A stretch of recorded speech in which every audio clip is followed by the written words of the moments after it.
High-tech alchemy at Hogwarts. This video is purely for entertainment and does not infringe on copyrights or laws.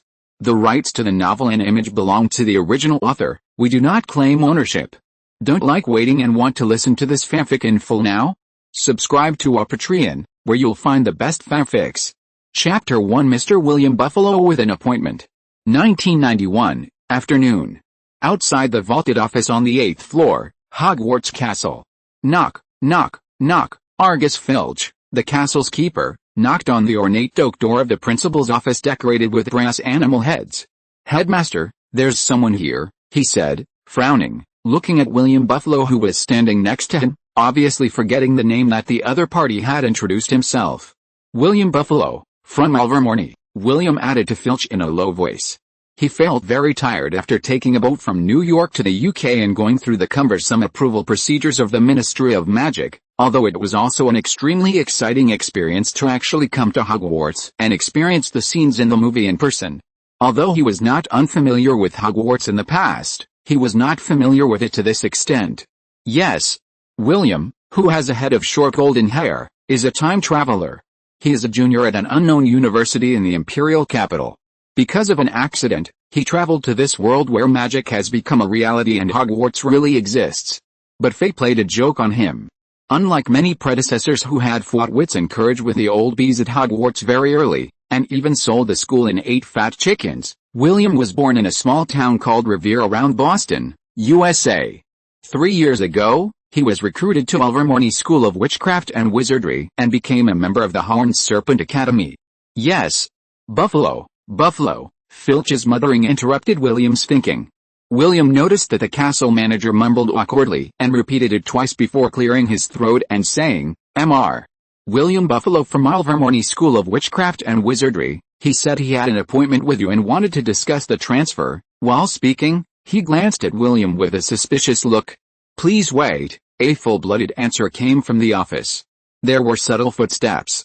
After a short wait, the wooden door of the arched office was opened, and the old wizard, who was old but still healthy enough to slay dragons, appeared at the door. He was wearing a purple and gold coat with embroidery, holding a pointed wizard hat with one hand, smiling gently. "Thank you, Argus," Dumbledore nodded to Filch first. No, I mean of course, Mr. Headmaster, this is what I should do. By the way, that damn Peeves, please allow me to go first," Filch stuttered in response. He looked around in a panic and quickly found an excuse to leave. The figure quickly disappeared around the corner of the corridor. Dumbledore turned to William and leaned down slightly, but even so, he was still a whole head taller. The white wizard stretched out his right hand and said with a smile, "I'm glad we finally meet, Mr. Buffalo. I am Albus Dumbledore, the headmaster of Hogwarts, Professor Dumbledore. You can call me William." William suppressed his excitement and nervousness and shook hands with Dumbledore. It was difficult for him to describe his mood at the moment, probably like his past self meeting Marlon Brando or even Vero Cleon. He really came here. There's even a possibility of becoming one of them. If, thinking of the reason why he went through so much trouble to come here across the sea, William felt a little headache. From the bottom of his heart, he did not have too high expectations for this trip. In fact, Hogwarts Castle was just the first stop on his short list. "Please come in. I think there is no better hospitality than a cup of hot tea for guests who have come from afar." Dumbledore led William into the office. Just like in the movie, there were many cabinets here, on which many strange silver utensils were placed, shining faintly, and on the walls were many moving portraits of past headmasters. It was afternoon now, and most of the people in the portraits were still snoring, or mumbling something listlessly, even if they themselves might not understand it. "Please sit down." The white wizard sat behind the desk, tapped the table with his right hand, and a round tray with a white background and pink edges appeared in front of him out of thin air, on which was placed an exquisite blue teapot and several matching small porcelain cups. "Milk, sugar, no need, Professor." William took the teacup handed to him. He took a sip and put it on the table. The quality of the tea was not high, but the person who made the tea had no self-awareness and put a lot of water into it, which made the tea taste astringent and bitter, with almost no aroma. Dumbledore added 2 spoonfuls of milk and 1 spoonful of sugar to himself, and hesitated to add another spoonful before drinking it with satisfaction. William took out a bulging envelope from his handbag, took out the neatly folded parchment inside, put it on the table and said, Professor Dumbledore, as the letter said, I hope to transfer to Hogwarts. These are my transcripts for the 3 years I studied at Ilvermorny, and the professor's comments on my academic year. Dumbledore sat up straight, held up his glasses with his right hand, took the parchment and read it one by one. My grades in all aspects, including elective courses, are at the top of the class. During the 3 years at school, I have never had any record of violating school rules, William explained. He also quietly added discovered in his heart. Charms, transfiguration, and of course, potions and herbology. The professors also speak highly of you, saying you are forward-looking, talented, and adventurous. I dare say that even at Hogwarts, there are very few young wizards who can achieve such excellent results as you. Dumbledore flipped through the transcript and praised. Although Ilvermorny is located in the United States, I have always believed that your education, whether in terms of standards or content, is worth learning from. The White Wizard put down the transcript he had read, and said words of praise, but his expression became very serious. He sat up straight, crossed his fingers and placed his hands on the table and said, but we are sitting here not just because you can give a brilliant transcript, right? William, or do you prefer another name? Mr. Heisenberg, sure enough. That big mouth of Fontana, William's heart sank. A few days ago, your headmaster, Professor Fontana, wrote to me. He hoped that I would reject your transfer application no matter what. I believe the same letter was also sent to the headmasters of other schools in Europe, including Madame Maxime of Boxburton and Professor Karkaroff of Durmstrang. Dumbledore said calmly, re-understand magic and redefine wizards. Pure blood brings corruption, not order and glory. When muggles can do things that magic can't do, what should wizards do? At that time, why should wizards be so high and mighty and call them muggles? Although I don't know how you came up with these ideas. I believe that if you are willing to apologize publicly, Professor Fontana will be willing to accept you. Dumbledore sat upright, his slender fingers crossed in front of him, and his blue eyes reflected a sharp look, falling on William like a knife. The office suddenly fell silent, and even the portrait stopped moving and cast their eyes here, looking at the two of them. The atmosphere was so solemn that it made people feel suffocated. William felt inexplicably relieved. Sorry, Professor, if I wanted to apologize, I would have done it in Professor Fontana's office. Although he was tempted, he still answered firmly. The protagonist is in the 4th grade, and the storyline is in the 1st grade. The information about Ilvermorny is based on Pottermore, and, a considerable part of it is reasonably original. The necessary but not very relevant to the plot, and the content that can be understood will be annotated in the chapter description. Chapter 2 You'll Love Hogwarts. Heisenberg is a pseudonym. To be more precise, it is William's pseudonym in the International Alchemist Weekly. He had just come into contact with a magic world, but he had too many secrets that he could not tell others. He chose to vent by publishing articles in this magazine. Although the International Alchemist Weekly has an international name, it actually has a very limited audience. It has always been struggling to support itself, relying on cheap business orders occasionally placed on it by some pure-blood families. Perhaps because there are too many blank pages and lack of manuscripts in each issue, and deleting them will make the magazine too thin, the editor-in-chief of the magazine took a slightly cunning approach. He lowered the requirements for the background and subject matter of the contributors, and even allowed anonymous submissions. At that time, William just needed something like a forum like that side that allowed him to freely express his feelings on this side. As a time traveler, William has always been just right on the edge in school, but the views of the American magic world on ordinary people and wizards really made him feel out of place. This should not have been a problem. Until William, who was becoming more and more familiar with magic, began to publish some of his research results in the weekly magazine, more and more wizards began to pay attention to this third-rate journal, and even began some of their own attempts. There was also an accident. His owl was knocked down by a stupid and rude student of the Cat and Panther Academy. Even in Ilvermorny, which is known for its democracy and openness, his vest was exposed and still brought serious consequences.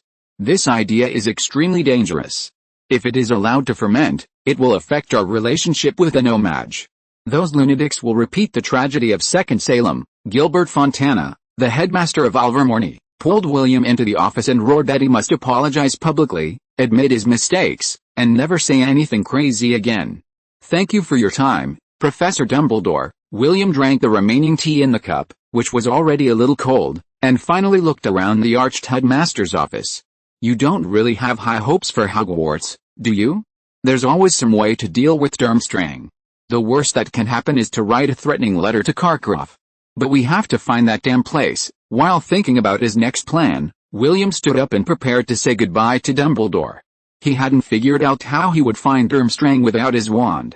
The Rappaport law that prohibited students from leaving school with wands was abolished as early as 1965, but Professor Fontana still detained William's wand on the grounds that he was suspended rather than on vacation, and asked the Magical Congress not to allow him to apart to the UK. Dumbledore held his hands together, signaling him not to worry. "William, I'm just saying that Professor Fontana will be willing to accept you back to school," he explained. "If you are willing, I will write to Professor Fontana and promise that you will study at Hogwarts under my guidance. Of course, I can also promise you that your life and study at Hogwarts will not be any different from other young wizards." "Professor, I will not apologize," William shook his head. Although Heisenberg was just his best, and many of the contents published were indeed not well thought out, he did not think they were wrong, and he was even more unwilling to be forced to apologize by that Fontana, at least not before being pushed to the end of his rope. "I will not ask you to apologize. As an old man, my experience tells me that such apologies are not sincere and often bring worse results," Dumbledore replied calmly. "But in return, or at least out of respect for each other, I hope you can stop using the name Heisenberg in the next year." This condition was so good that it seemed unreal. Even if the White Wizard did not ask, William was not going to use that name in a short time. The letters from some of his believers and some of their published results made him feel a kind of fear. The relationship between wizards and ordinary no-maj, wizards and wizards the Magic Congress, seems to be as calm as a pool of stagnant water, but in fact it is walking on a very fragile ice. "Of course, Professor." After a brief thought, William agreed to the White Wizard's proposal. "Welcome to Hogwarts." Dumbledore stood up with a smile, stepped across the long table and patted William on the shoulder. "Oh, by the way, I think you left something here, didn't you?" The White Wizard narrowed his eyes and suddenly became like a fox who succeeded in his trick. He clapped his hands lightly. A drawer of the desk suddenly opened by itself, and a thick yellow envelope popped out. After hovering in the air for a short time, it fell into William's hands. On one side of the envelope was a four-color shield emblem, composed of an eagle, a lion, a badger, and a snake. It was written in emerald green ink: "Hogwarts Castle, the headmaster's office on the 8th floor, opposite me, to Mr. William Buffalo."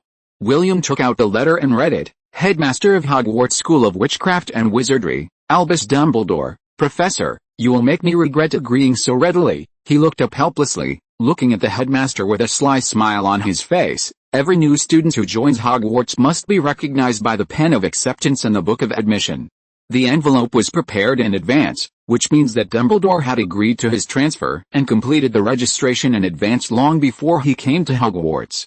"But you will still accept it, right?" Dumbledore replied with a smile.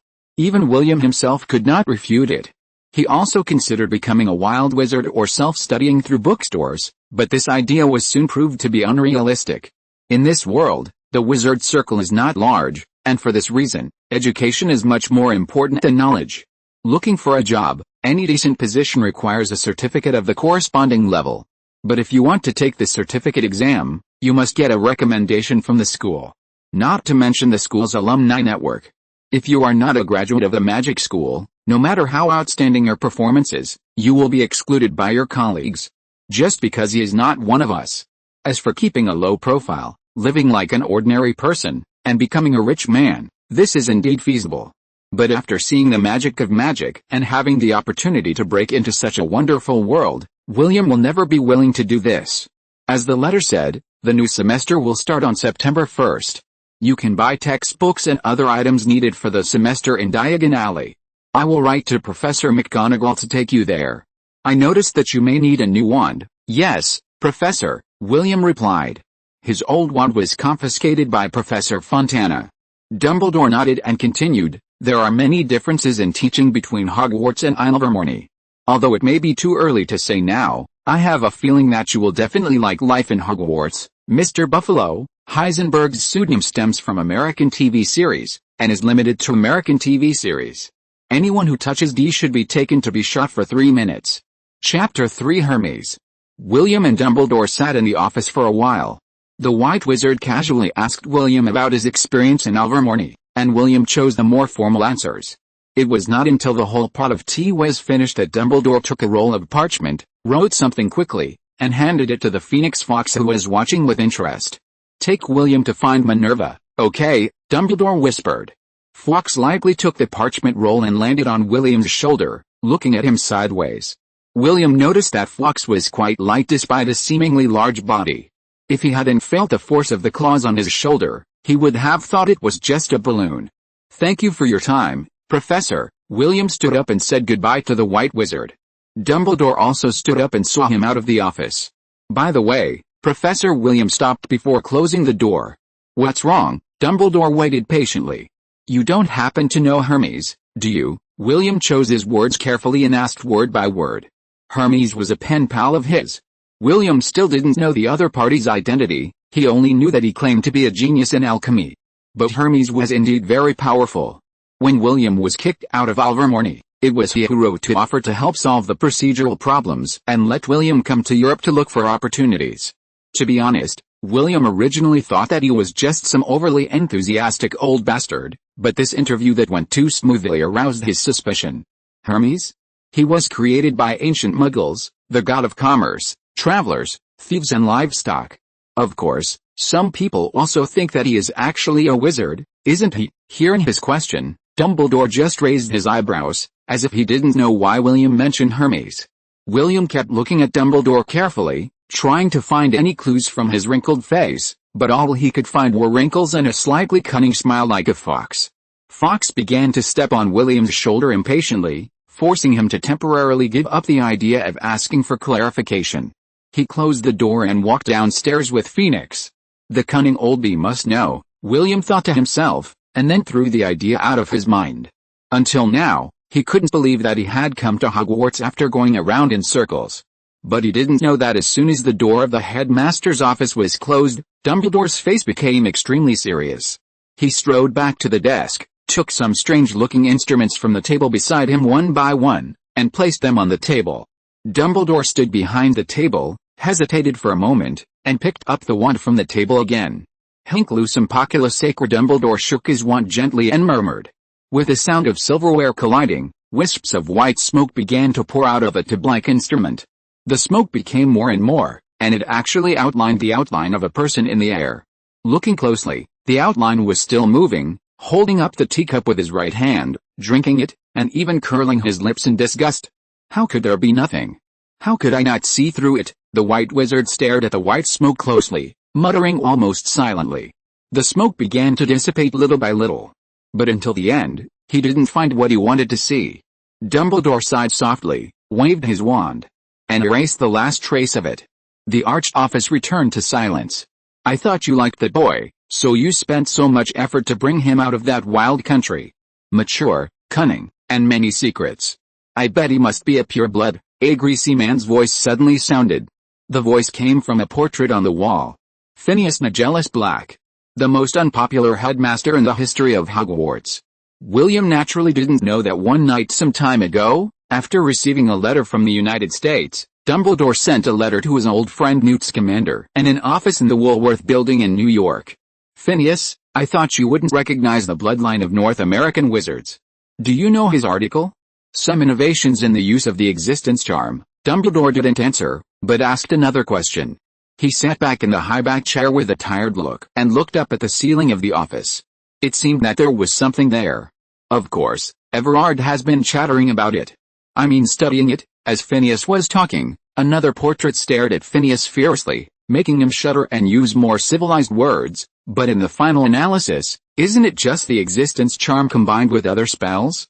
As long as you think about this, I dare say that any qualified fourth-year Slytherin student can do it," he added proudly. "The existence charm is a very commonly used spell. Its function is to make it happen. This spell is usually not used alone, but in conjunction with other spells to make their effects permanent, or at least long-term. For example, the production of flying brooms, wands, magic carpets, etc. cannot be separated from the use of the existence spell. The use of the existence spell has a demanding premise. It not only requires the object to be cast with the existence spell to have specialness, such as a magic wand core, or wood specially prepared for the production of flying brooms, but also has very strict requirements on the wizard himself. Making a wand is not as simple as just breaking a wooden stick from the street, splitting it, inserting a hair into it and sealing it. William's innovation is not a groundbreaking change. He adjusted the focus of the existence spell and combined it with certain compound spell techniques. Although the possibility of the existence spell permanently persisting was completely sacrificed, the existence spell invented by William greatly lowered the threshold. It changed the subject of energy supply from materials to wizards. As long as the wizard himself can still control the spell, the effect of the spell can last. In other words, as long as William understands what kind of spells can make a flying broom fly and break quickly, and he can master them, he can really pick a branch from the street, put it under his butt, and fly like a broom. Phineas, even you, should at least know that the difficulty of the existence spell is not the continuity. A female voice joined the discussion. As long as the magic contained in the wood is enough to support it, the craftsman of the flying broom can spend a lot of time to embed countless spells on the broom, so that it can accelerate, break, balance, and self-clean. But if it is replaced by a wizard, even Dumbledore, the most powerful white wizard in the world, can only control a limited number of spells at the same time. At the same time, the wizard himself can easily achieve the same or even better effect through transfiguration and spells, so why bother to cast an existence spell on a wooden stick?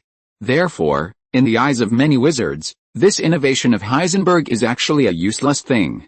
But what if it is combined with alchemy? Dumbledore suddenly interrupted their discussion. What if alchemy is added? Phineas repeated subconsciously. He took a breath. The existence charm appeared in the standard book of spells, intermediate, but the original text did not explain its specific use. If you're listening to this novel on a channel other than Fanfic World, it means they downloaded and uploaded it without effort. We cordially invite you to visit our channel, Mundo Fanfic Novelis. There you'll find the original version of this story and you can explore many other novels of various genres. We're waiting for you to immerse yourself in a world of incredible novels. Chapter 4 Diagon Alley. Ignoring the suddenly air-conditioned principal's office, William followed the self-moving magic staircase to Professor McGonagall's office on the second floor of the castle. Panting. You could have reminded me. William looked at Phoenix Fox with resentment. It was only a few floors away, but he felt as tired as if he had climbed a mountain at the moment, although in a sense, he was not much different from climbing a mountain. As we all know, magic stairs will keep moving. Phoenix can fly.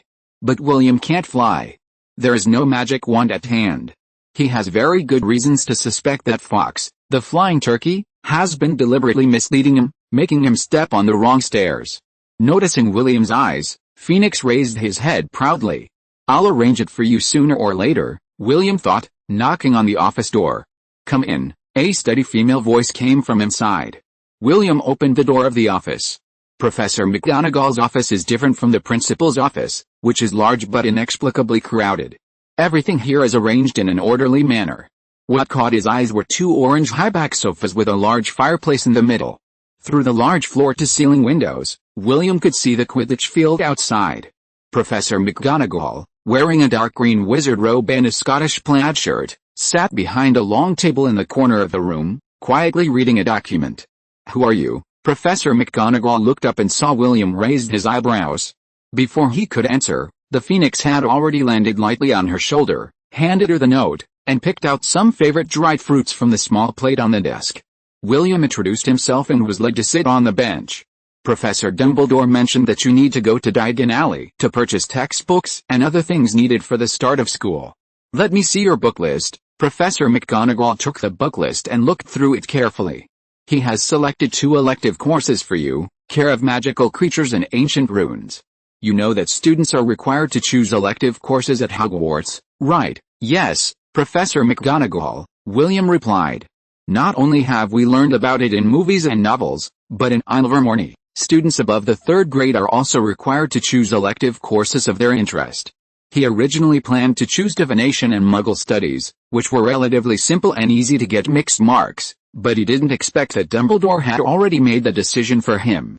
Professor McGonagall nodded with satisfaction and said, if you have no other questions, I think we'd better set off as soon as possible. Choosing a one that fits your hand is never an easy task, of course, Professor, William answered impatiently.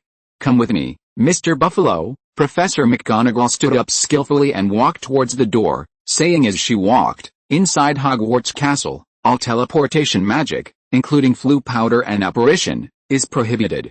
We need to go to Hogsmeade first, and then go to Diagon Alley through apparition." Her pace was very fast, and even though William was considered tall among his peers, he had to jog to keep up with her. "I understand that you are from the United States. If you have any questions, you can ask me on the way. But please remember that Hogwarts is not the same as Ilvermorny. We will never teach students to use dark magic, nor tolerate certain dangerous behaviors," Professor McGonagall said in a very serious tone, and paused for a moment when she mentioned dangerous behaviors. "In a sense, Ilvermorny in North America is notorious in the entire wizarding world." "Of course, Professor McGonagall," William nodded helplessly. When he first enrolled in Ilvermorny, he was shocked by the school's madness. Like Hogwarts, Ilvermorny offers defense against the dark arts as a compulsory course, but it takes a fighting poison with poison approach. The school's textbook The Magic of Chadwick records many black magic spells. Students are even required to master them proficiently. "Professor, I just want to ask, what exactly is the Ancient Rune course about?" William, who had already walked through the entrance hall behind Professor McGonagall, suddenly thought of this question. He only remembered that Hermione seemed to have taken this course, and it seemed that there were many troublesome translation sentences in the exam. Ilvermorny does not have this course. For Native Americans, English itself is a language that can be called Ancient Rune. Of course, for the British, mathematics is almost the same. Ancient Rune. I don't know if Ilvermorny has mentioned it, but magical words are the basis of spells. Many of the current spells are written in Latin, such as Incendio, which means with the help of fire. Professor McGonagall frowned slightly, as if considering how to explain it. Inventing a spell is a very dangerous process, full of unknowns. Apart from Gringotts professional spell breakers and some alchemists, few people are doing this kind of work. The ancient magic code studies those past, now almost lost, but magical texts, to translate and, if possible, use them, unconsciously. They could already see the gate of the castle not far away. Of course, many texts are considered to have magical powers, such as the sacred texts of the ancient Egyptian pharaohs, the runes of the Vikings, and the cuneiform characters engraved on clay tablets. After the school starts, Professor Barberling, who is in charge of this course, will explain it to you. Professor McGonagall suddenly stopped and waited quietly for Filch, the castle's custodian, to open the door. "Thank you, Argus," she nodded to thank the custodian, took William out of the school gate, and stood in the open space beside. "Hold my hand, Mr. Buffalo. I hope you have experienced the disapparition. But if you haven't, you may feel a little nauseous and dizzy, but don't let go under any circumstances." Professor McGonagall took off the glove on her left hand and stretched it out to William. Even after confirming that he held it firmly, she still gave a serious instruction. "Disapparition." She chanted the spell and quickly waved her wand diagonally. Puff! There seemed to be a light sound of bubbles breaking in his ears, but when William recalled it, he felt that it was just an illusion for a moment. The world in front of him suddenly went dark, as if someone had forced his eyelids closed, and he felt a slight squeezing feeling all over his body. He was a little uncomfortable, but he didn't feel as uncomfortable as Professor McGonagall said. In the next moment, the light suddenly appeared. "Gypsy Witch's Amulet, buy one for your child. It will protect her beautiful neck." The standard spells, advanced is reprinted for the first time in 40 years. The editor Miranda Goshawk is here in person. Flourish and Blots welcomes you. Nimbus 2000 is now on sale. Quidditch Boutique. Limited edition signed by the Chudley Cannons, Fred, no, or George, damn it. Give me back my prefect badge. The noisy voices surged into William's ears like waves, and a crowd of people wearing various wizard robes appeared like magic. Although there seemed to be some strange content mixed in, it didn't matter. William found that he was standing in front of a pure white, crooked two-story building, facing a shiny bronze door, and two goblins in scarlet and gold uniforms were bowing to him respectfully. "Welcome to Diagon Alley." Professor McGonagall smiled and patted William on the shoulder. "Thank you for your recommendation." Chapter 5. The following is paid content. William found it difficult to describe his feelings at the moment. He thought that after more than 10 years, the memories from the other side would slowly fade away. But at this moment, he felt that the world in his memory suddenly came alive again, and it was more real than ever before. "Don't you have a place like Diagon Alley in the United States?" Professor McGonagall said, patting William on the shoulder to interrupt his gaze. Well, the relationship between wizards over there is quite tense. Now there are rarely such large numbers of wizards present at the same time, William said tactfully. Although many crimes of the purgers have been settled after the establishment of the Magic Congress in the 17th century, today, 300 years later, the relationship between North American wizards has become more severed invisibly. There are only a few wizard settlements left in the past. Fortunately, Professor McGonagall did not ask any more questions. They walked into Gringotts, and William took out a prepared US dollars. Under the gaze of the goblin at the counter who looked at him as if he were an alien, he exchanged them for a full 50 golden galleons. He played with them for a while, then threw them all into the bag that had been cast with the untraceable extension charm. We'd better go to Madame Malkin first and get you a custom-made wizard robe for the castle. Professor McGonagall looked at William's shoulder bag with some surprise, picked up the list and said. They walked a few steps quickly and came to a shop across from Gringotts. Madame Malkin's robe shop was written on the wooden sign hanging at the door of the shop. The entrance of the shop was very narrow, with an orange counter that looked very old on the side, and rows of hangers inside. Madame Malkin, the owner of the shop, was wearing a bright purple silk robe and was standing next to the hanger, waving her wand lightly. With a movement of her wand, the scissors in the air seemed to have their own soul, dancing flexibly and modifying the size of the robe. Minerva. For Merlin's sake, I thought you would never come to buy a new robe. The owner heard the sound of the door opening, turned around quickly and greeted her, with a bright smile on her face. You have to be honest, have you cast many copying spells on this robe? I dare say that every time I see you, you are wearing this one. Professor McGonagall frowned slightly, seeming to be a little uncomfortable with Madame Malkin's enthusiasm. She pushed William forward a step and said, Malkin, I'm here to take him to buy robes. William will transfer to Hogwarts in the new semester and needs new robes. She turned to William and said, Madame Malkin will help you measure the size of the robe. If you don't mind, I can go buy the textbooks and tools you need for potions class for you first. Of course not, Professor. William took out 20 gold coins from his bag. Professor McGonagall took over and said, when you are done here, meet me at Ollivander's at the end of Diagon Alley.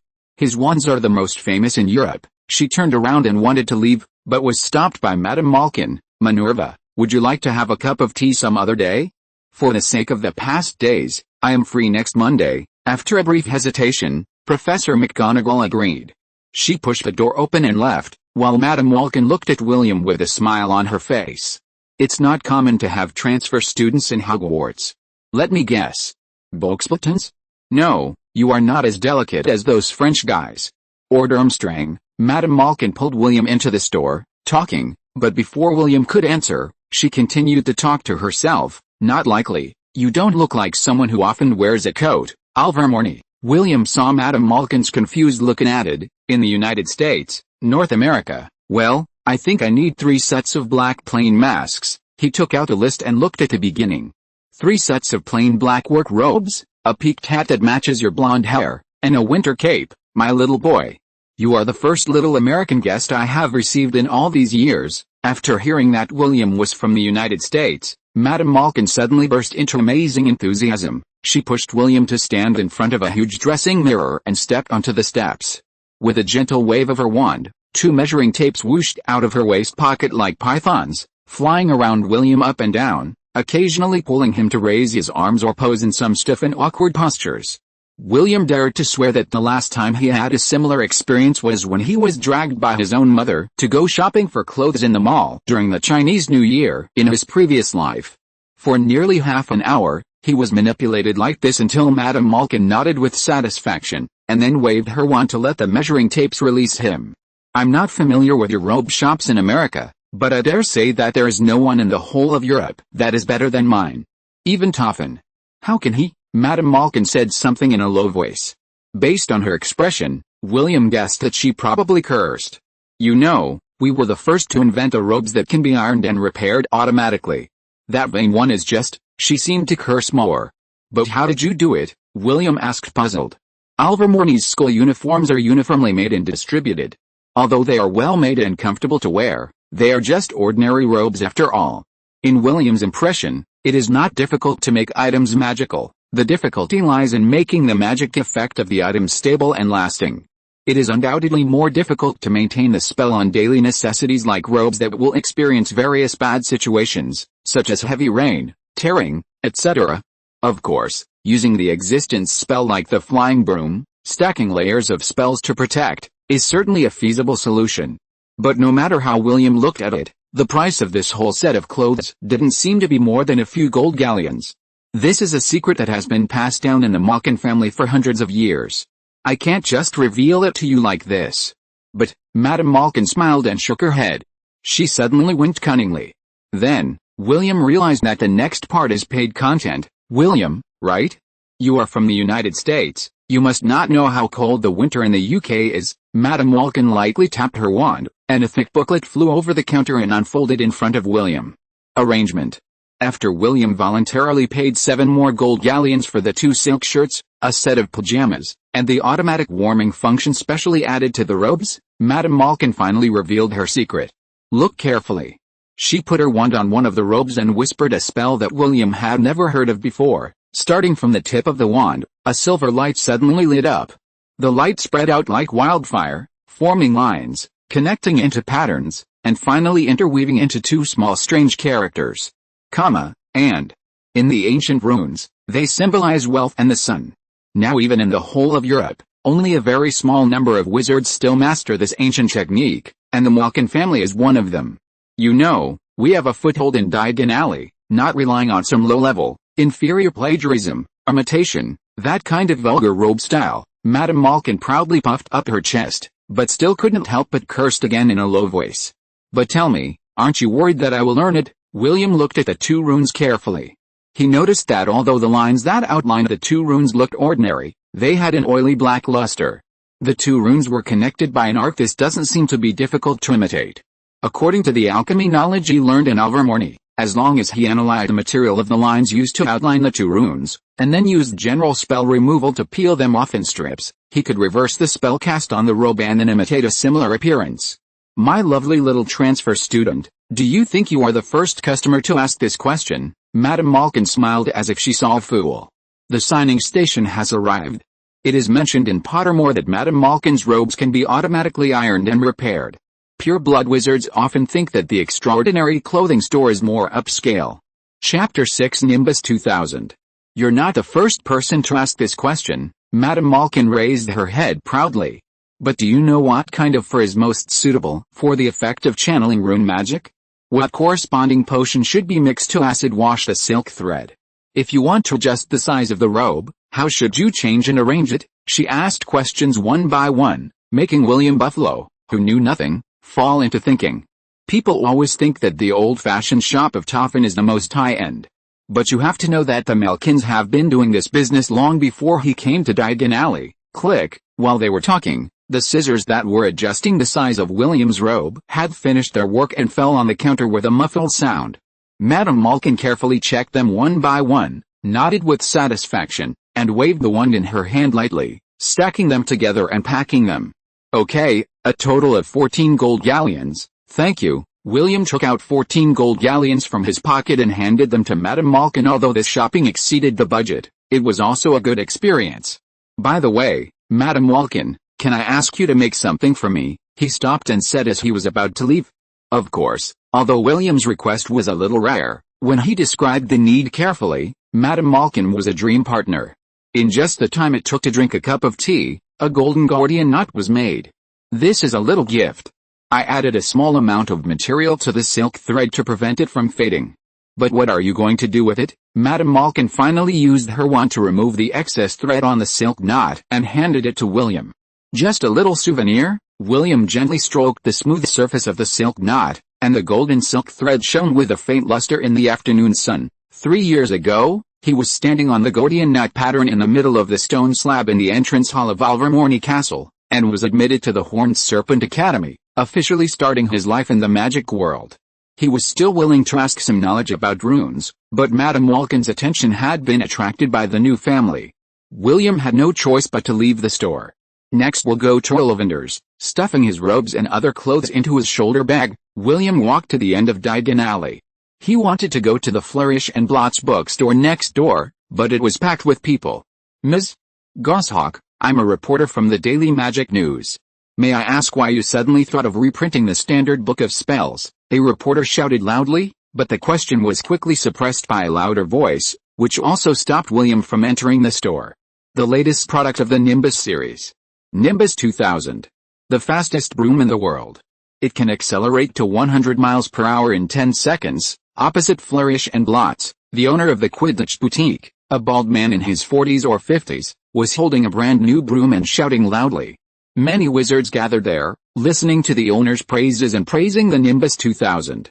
Although William has always firmly believed that flying brooms are a kind of redundant, uncomfortable, and worthless junk, this Nimbus 2000 is indeed good from the perspective of evaluating a broom. Its appearance is smooth and shiny, and the twigs at the end of the broom are long, straight and neat. The copper-plated handle even reflects a faint golden halo in the sun. Tisk, William let the crowd pass, not wanting to pay attention to the sales pitch. But the loud-voiced shopkeeper was still shouting, the cover of the new issue of International Alchemist Weekly. A masterpiece that even the mean Heisenberg would praise. Take a look at this golden handle, the ingenious carving. The pen name was suddenly called out, causing William to stop. But as Heisenberg said, flying brooms have been far surpassed by Muggle airplanes, right? He will not endorse brooms, a female voice interrupted the shopkeeper's words. There were many pedestrians between them, so William could not see her appearance, but she seemed young, and her voice was crisp and firm. What? You also buy into those guys' jokes? Muggles can already fly to the moon, and there's something called Plume that can carry hundreds or thousands of people, and it's even faster than a broomstick. The store manager laughed at the girl's words loudly. He even deliberately raised the broom high with both hands, swinging it back and forth, making a funny pose like a goose walking. But it's true. Boeing 747 inches, she said. Boeing 747. Boeing 747, a clerk pinched his throat and imitated the female voice. The exaggerated action made many wizards laugh. But what Heisenberg said is true. The previous female voice raised her voice again, trying to emphasize her point, but her words were drowned in the laughter. William, who was about to leave and ignore this farce, suddenly felt a little awkward in his heart. He couldn't admit that he was Heisenberg. It was an impossible way to convince these wooden-headed wizards to stop laughing here and go to London, which was just one street away, to see the world. Okay. Let me think about it. William suddenly thought of an old book he had read while killing time in the library, The Origin of Quidditch. At first, he just read it as a joke. But it seems to be really useful. After confirming that he remembered the details in the book, William snapped his fingers lightly, and a cool feeling swept across his body. William's body, along with the color and texture of the shoulder bag he was carrying, became exactly the same as the floor tiles under his feet and the wizard robes of passers-by. He became a humanoid chameleon. The wandless disillusionment charm was a skill that William had spent a lot of effort to master in Ilvermorny, and it was also his biggest reliance on not being found to have violated school rules so far. 1. Next, it's the key, William silently said, sonorous, loud voice. If a professor of the school's spells class saw this scene at this moment, he would probably give William 20 house points without hesitation, or even more. The disillusionment charm itself is already a complex spell, and to maintain the disillusionment charm while also maintaining an amplification charm, even wizards at the Newt's level are rarely able to do it. Not to mention that he casts spells without a wand. But William knew that it was not because of his amazing talent in magic spells. If that was the case, he would not have thought of posting under the pseudonym Heisenberg. Perhaps it was just because he was a time traveler that he could naturally maintain multiple spells at the same time. Ahem. William cleared his throat. Perhaps because the wand was not at hand, his voice was so loud that he even scared himself. He saw many people turning their heads to look here, with frightened and confused expressions on their faces. Excuse me, Mr. Shopkeeper, is there any difference between the Nimbus 1700 and the Nimbus 2000? The works in the Nimbus series are not 1999, but 1500, 1700, 2000, and then the competition-specific version of 2001. The speed is set according to the Broom Encyclopedia. Chapter 7: A Small Goal. Of course. Look at this elegant curve, brand new. The shopkeeper raised the broom higher and answered proudly. But William simply interrupted him. The Nimbus 2000 can reach a maximum speed of 120 miles, which is the fastest flying broom in the world, of course. The Nimbus 2000 is not comparable to brands like the Sweeper 7 Stars. Because of excitement, the shopkeeper's face has become a little congested and tinged with a faint red. He didn't know where the voice came from, but he knew he was bragging about himself. Such a good publicity effect. The shining torrent of gold coins is right in front of him. The second fastest flying broom is the Nimbus 1700 from the year before last, which is 117 miles per hour, William continued. The shopkeeper instinctively began to realize that something was wrong, but his brain was still immersed in the excitement of welcoming many customers. He didn't notice it in time, but stood there stupidly, waiting for William to perform. The speed has not increased significantly, and the performance has not improved. Change the shape and the sign. Who gave you the courage to charge 60% more than the Nimbus 1700? The onlookers cast their eyes at the shopkeeper, like knives. Some of them had already bought the Nimbus 1700 the year before, but under the introduction of the shopkeeper, they placed an order for the Nimbus 2000. They began to doubt whether the Nimbus 2000 was really as perfect as the shopkeeper boasted. As for the obvious improvement in the feel of the broom, they were not willing to believe it. The acceleration spell is the same as the Tornado series that started in 1926, isn't it? The hold and cage breaking spell, like the Comet, just changed the wood of the broom body. The only innovation comes from the mahogany, which was watered with the Hasidian black dragon when it was cultivated, William continued. Every word made the eyes looking at the shopkeeper a little colder. The shopkeeper didn't know how to refute. He knew that what William said was wrong, but he couldn't tell where it was wrong. Not to mention that even if he really knew, if he said it out loud, the new products of Comet and Crossweep would be released at the latest next month to pay tribute to the Nimbus. Just like facing finance, insurance, real estate and other issues on the other side, when facing things they don't understand, people always tend to believe those who look professional. William didn't make it up, but this was not actually the information of Nimbus 2000, but the information of Nimbus 1700. The information came from Hermes, and William had discussed with him about applying the manufacturing technology of flying brooms to larger things. For example, on a house. In order to refute William, the old bastard really bought a Nimbus 1700, spent half a month disassembling it, and wrote 3 full sheets of parchment, just to prove the absurdity of William's idea. That old bastard, William remembered his revenge on the old bastard for laughing at him. He mailed him $300 and asked him to buy a plane ticket to the world of ordinary people. For a whole month, Hermes didn't write a letter. Hush, the first disappointed wizard shook his head and left. Soon, there was a second one, and a third one.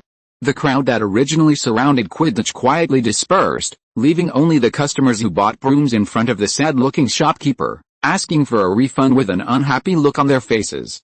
An obvious victory. Tisk, but William didn't feel so refreshing. He seemed to have won, but not completely. Those wizards left not because they believed his words, but because they felt that the shopkeeper was deceiving them. Let's set a small goal in Hogwarts first, to make something to let these guys who make brooms understand that the so-called pride is actually worthless. William cancelled the amplification spell and the disillusionment spell, and walked towards the Ollivander's store at the end of Diagon Alley. As for how to achieve his small goal, after learning about the ancient runes, he had an idea. Walking along Diagon Alley and taking a look at every store, this way of shopping greatly satisfied William's curiosity. Gringotts Magical Zoo, second-hand robe shop, and what else? Horror tour. William stopped at the door of a very shabby shop, picked up the brochure on the table at the door, which was covered with dust because no one had touched it for a long time, and flipped through it. Only then did he realize that this was just a wizard version of a travel agency. To be fair, the horror tour has a lot of projects, such as renting the Transylvanian Vampire Castle, tracking zombies, Bermuda Triangle Horror Voyage, wandering in the Albanian forest, etc. The prices of the projects are also very low. The cheapest route only costs him a few galleons to enjoy a few days of fun. There is just a small problem. A small, insignificant problem. The goddamn travel company is not responsible for any accidental death or injury. Seeing the bottom line of small words on the back of the brochure, William wanted to throw it in the face of the man in the store. But after thinking about it again, he still picked up a flyer and put it in his shoulder bag. Maybe it can be used as a case promotion for the second party in the future. After leaving the horror tour and walking a few more steps, William came to the end of the alley, where a family was coming out of a second-hand store. Their hair was red like fire, and the boy walking at the end kept looking at the other side of the street reluctantly. "Ron, let's go, dear. I'm afraid our family can't afford to buy a new wand. But the one Charlie left is just as good, I promise you." But the unicorn hair of that wand, a fat-looking but peaceful lady, turned around, pulled the boy away by the arm, and almost bumped into William, who was passing by. "Is this the Weasley family?" William turned sideways and watched them leave. He finally saw Ollivander's store. It is located at the end of Diagon Alley, with only one floor, and the height is comparable to that of a two-story townhouse. There is a glass window on the side facing the street, which looks foggy. There is a box inside, and a wand is supported on a strand of dry red velvet. Ollivander, wands were made in 392 BC, the half-drooped sign read. After opening the wooden door, William walked into the store with a dull bell. Professor McGonagall hadn't come yet, perhaps still struggling at the new book launch at Flourish and Blotts. A short wizard stood behind the counter, presumably the owner, Mr. Ollivander. Several chairs were thrown randomly on the ground. Large shelves, as tall as two Williams, filled with long and thin boxes, occupied almost all the space in the already small store. "Welcome, little wizard," Ollivander waved to William, his voice soft as if floating from the clouds. His eyes were large and light in color, staring straight at William, making him feel inexplicably being watched. But this weird, goosebumped feeling of watching only lasted for a moment, and Ollivander had already walked out from behind the counter and greeted him. "I think you need a new wand?" he asked William. Obviously, he knew the answer before asking. "Please give me some votes, comments, anything." "Thank you, the new book period is very important." Chapter 8, Wand and Attack. "Yes, Mr. Ollivander." William wanted to take a half-step back, but restrained his impulse in time. He didn't expect that, unlike his predecessors, his experience at Ollivander would be so weird. He suppressed this word in his heart. "Of course, please sit down." "This one," Mr. Ollivander said, picking up two chairs that had fallen to the ground and helped them up. "William Buffalo, Buffalo," the wand maker repeated it twice. "This is not a common British surname. Are you from the United States?" Ollivander handed a chair to William, thought about it again, and wiped it vigorously with his sleeve. The previous guest was very picky about wands. "I have to say that the potions professor at Hogwarts may have a headache." "Are you left-handed or right-handed?" "Right." William stretched out his right hand for Mr. Ollivander to check. He took out a ruler and measured it carefully, arm length, knuckle length, arm distance, and even height and head circumference. "There was a one that I haven't touched for a while, but the connection still exists faintly. It's just kept somewhere else, right? Do you mind describing it to me?" Ollivander said while measuring. "Yes, it was bought from the Beauvais family, wetland summer hawthorn wood, 12.9 inches, relatively hard. As for the wand core, I don't know." William recalled his past wand. "Beauvais. I haven't heard of this name for a long time. Is the woman named Violetta still making wands?" "Probably not. The last time I heard of her was more than 50 years ago," Ollivander recalled. "That woman, Violetta, always felt that her secrets were well hidden.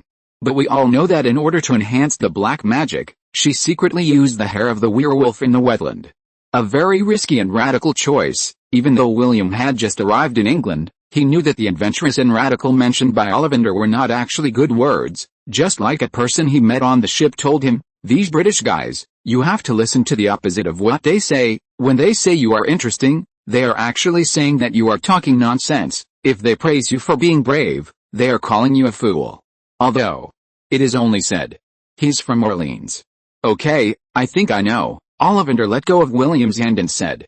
He disappeared into the sea of shelves nearby, and after a while, he reappeared as if by magic, holding many boxes of different sizes in his arms, which were stacked half an inch higher than his head. "Try this one, 12 inches, poplar wood, unicorn hair core, very hard." William picked up the wand and shook it gently, and a wisp of gray smoke appeared at the top of the wand. He didn't feel any resistance, but he didn't feel close to the wand as described in the book. Ollivander took the wand away. "Aren't you a duelist? Try this one, 12.7 inches, alder of average hardness, dragon's heart." He stuffed another wand into William's hand. But obviously this one didn't satisfy Ollivander either. "I see. Blackthorn wood must suit you. 13 inches, very hard. The core comes from a Hasidian black dragon. It is said that even before it dies, it still maintains a strong aggressiveness," Ollivander said, rummaging in the box in his arms for a while, and then took out a box and handed the wand in it to William. The feel of this wand is very similar to the one he once had. It is pure black, with only a simple decoration on the handle of the wand. Try it. Shake it and see if it will respond to you, the wand maker persuaded William softly, looking at his right hand expectantly. William held the wand tightly, shook it upwards, and pointed it diagonally forward. A very dazzling light lit up from the top of the wand, followed by a loud boom, and the entire wand shop was suddenly covered with the gray-yellow dust. What the hell, what's going on, what should I do? The wand shop was bombed before the school started, is it too late to run away now? Countless thoughts flashed through William's mind. From checking whether Ollivander was still intact, to throwing away the wand, and using ordinary people's transportation to sneak to Alaska, everything was ready. Wait, something doesn't seem right. It's not the shop that blew up, William suddenly thought. Cough, cough, cough, cough. My glasses, Mr. Ollivander coughed. Turgia, whirlwind sweeps clean. Raising the wand, William chanted the spell, and the blackthorn wand also cooperated very well. A whirlwind shot out from the wand, sweeping away all the dust in the store and sending it out of the store. Loomis solemn, bright as day, a bright light appeared. William finally saw that it was not an accident when he tried the one that blew up Ollivander, but that a large area of the shelves in the store suddenly collapsed for some reason. For Merlin's sake, Ollivander uttered a long, very sobbing groan.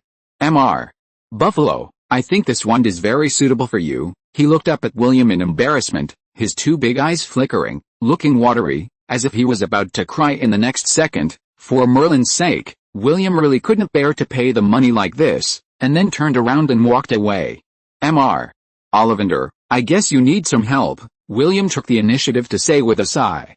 He didn't expect that the first thing he did after getting the new wand was to clean up the place, and it didn't seem like this place could be solved with a simple 1 or 2 spells, and each wand box had to be placed on the corresponding shelf. These rows are classified according to the type of wand color. Unicorn hair, phoenix tail feathers, dragon heart rope. Each type of wand material has a corresponding number, and the ones that lack flexibility are placed on the upper layer. Ollivander carefully explained the classification method, and William kept using the levitation spell and a small spell called Vedivici to classify the boxes on the shelf. Mr.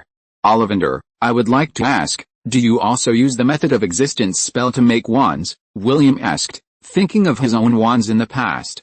In North America, they don't have such a tradition of choosing partners according to the characteristics of the owner. Wand makers will prepare many wands in advance for customers to choose from when they enter the store.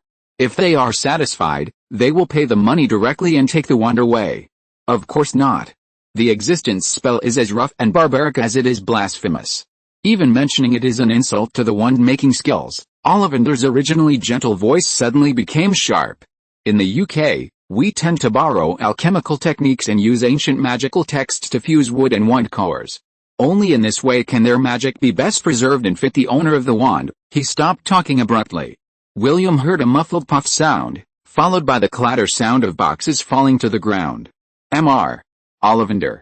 Following the direction of the sound, William crossed 2 rows of shelves and looked for the position of the wand maker. He walked around the corner and a dark shadow suddenly bumped into him from the corner. The signing contract has been issued. Hey. Chapter 99 Section Wolf. Protego. William waved his wand without thinking, and a fluorescent, translucent barrier suddenly appeared in front of him. Thanks to the stupid people in the Cat and Panther Academy of Ilvermorny, William's Protego charm has become so proficient that it has become a muscle reflex.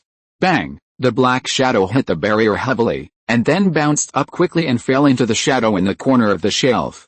The weak recoil was transmitted back to William's hand along the wand, helping him understand the strength of the impact. Just now, he only saw that the black shadow was not big, and it was covered with brown hair and round. What? Cat? Loomis. William's wrist trembled slightly, and a ball of fluorescence appeared at the top of the wand.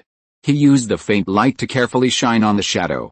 For Merlin's sake, he felt that he might have walked into the wrong set. Huddled in the shadow of the shelf was a brown, furry, chubby little animal, with a pair of triangular white ears sticking out on top of its head, and a fluffy tail that was almost as long as its body, coiled into a circle, with white and brown hairs at the end, like a circle. Noticing the light on the top of William's wand, it suddenly stood up on its feet and raised its hands in a French salute. Although the little guy wanted to show a threatening posture, it looked stupid and foolish, as if it was just a French flag. Although this guy was neither a cat nor a dog, William was not unfamiliar with it at all. In his previous life, he had seen red pandas many times in the zoo, also called red pandas and 9-section wolves. Mr.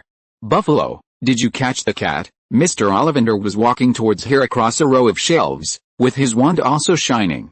It must have run away from the magic zoo, I dare say. There was also a niffler last time. For Merlin's sake, can't Stephanie take care of her little guys? He complained as he walked.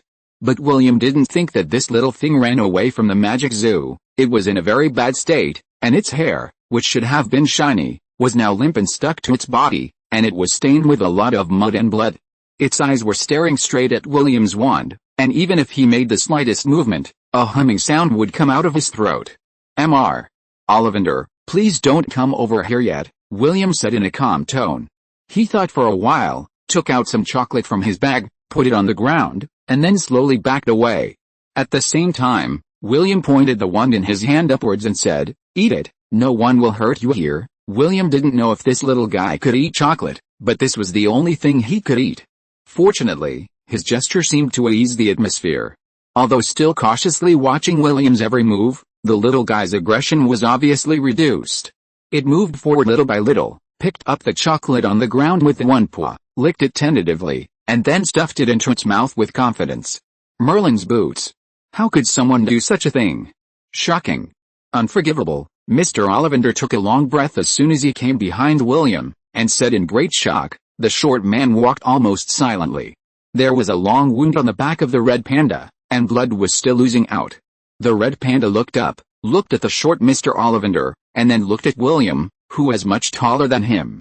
After hesitating for a moment, he ignored it and lowered his head to eat chocolate again. I don't know if it's because it hasn't eaten enough for a while, or because it likes sweets like chocolate. It has been biting it in big mouthfuls. It must have escaped from somewhere. Maybe it was the sneaky guys in Nocturne Alley, Mr. Ollivander said, taking a half step forward. The little guy seemed to be irritated, his hair suddenly exploded into a ball, and he stood up with 2 feet. I think we should notify someone to come over, William said in a low voice. He spread his hands to indicate that he had no ill intentions. Ring, ring, ring. At this time, the door of the store suddenly opened. The little panda hurriedly threw away the chocolate in his hand, jumped up, and rushed towards the door. Colloportus, William quickly stabbed his wrist, blurted out the spell, and a silver light turned into a rope shot out from the top of the wand. But the agility and strength of this little panda were not comparable to ordinary creatures. Before the rope approached, it had already jumped lightly. Stupefied, at this moment, William, who had followed a shelf, heard Professor McGonagall's voice. She recited the spell. For Merlin's sake, Mr. Buffalo, please explain what happened here? Did you duel with Mr. Ollivander? Professor McGonagall looked at William, who had chased out in a dusty state, in confusion, then looked at the pile of wand boxes that had not been sorted out yet, and then looked at the little Meow who was lying on the ground with his body prostrated. She bit her lip, her face full of confusion. I can't fix it. Professor McGonagall.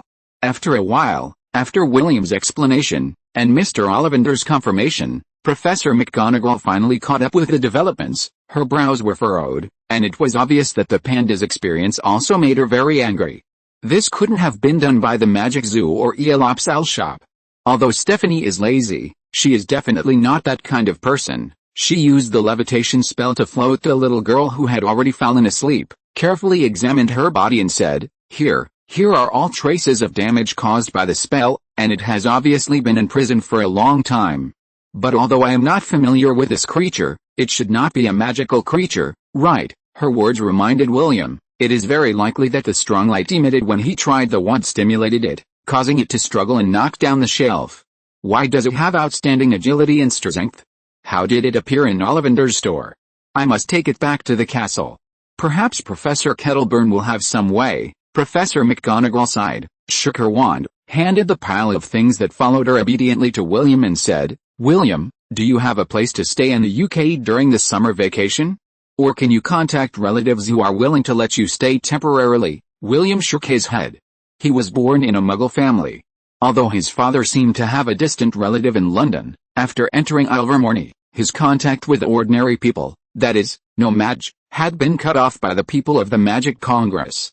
"Perhaps you would like to live in the castle," Professor McGonagall said hesitantly, "but there are not many people in the castle during the holidays, and you don't have a sorting house, and you don't have a dormitory." "Don't bother, Professor McGonagall. I can live in the leaky cauldron. If there's any problem, I think Mr. Ollivander won't mind me disturbing him from time to time." "Right." William hurriedly stopped McGonagall's idea. "God bless him, he doesn't want to meet the old bee every morning for the next month. He still has at least 4 years of this torment in the future. Ask for some free recommendation votes." Chapter 10, Rune Language. "Well, if you insist." Professor McGonagall did not insist on letting William live in the castle. After telling William not to use magic outside of school and suggesting that he read the textbooks in advance so as not to fall behind when school starts, she simply paraded away with the little guy. As for William, he spent what might be the most comfortable summer vacation since he came to this world in Diagon Alley. Unfortunately, today is the last day. The luggage had been packed last night and thrown into the shoulder bag that looked small but actually had a huge space of 5'3". In order to prevent accidents, William commissioned Madame Malkin to sew a shallow layer of Welsh green dragon's fine scales on the bottom of the bag and cast a reinforcement spell. Mr. Florin, please give me a sea salt pistachio ice cream and a glass of iced peach sparkling lemonade. In the afternoon, as usual, William came to Florin's cold drink shop, occupied the best seat here, and said to Mr. Florin, who was waiting for his order with a smile, "Autumn is coming soon." The afternoon sun was not so dazzling, but it was still warm. William sat back on the bench, feeling his bones were soft, and stretched his body.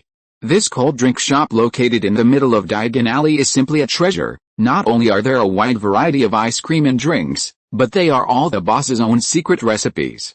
William can give his highest evaluation of desserts. "This is not sweet." He scooped up a spoonful of ice cream and put it in his mouth. William shuddered, and then felt the coolness flowing down his mouth. After the initial sour taste, it was full of sweetness. The fine sea salt powder and pistachio crumbs greatly enriched the taste. "I really don't know how I would live if I didn't have your ice cream to eat when school started." He did not hesitate to praise him.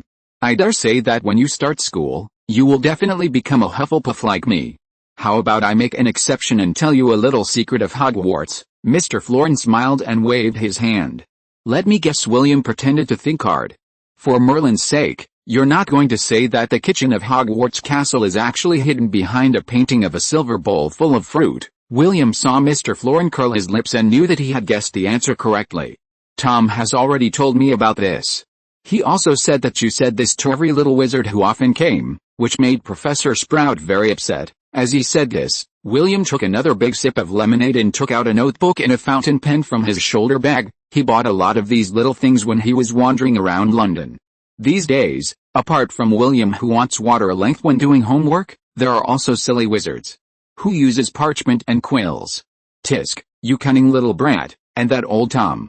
To me, William is the least wizard-like little wizard I have ever seen. Mr. Florin, whose secret was guessed, shook his head, snapped his fingers lightly, closed the open door, walked to William's side and said, "Tell me, what questions do you have today? You are really my good Samaritan." William opened his notebook, pointed out the places that he didn't understand last night, and asked Mr. Florin.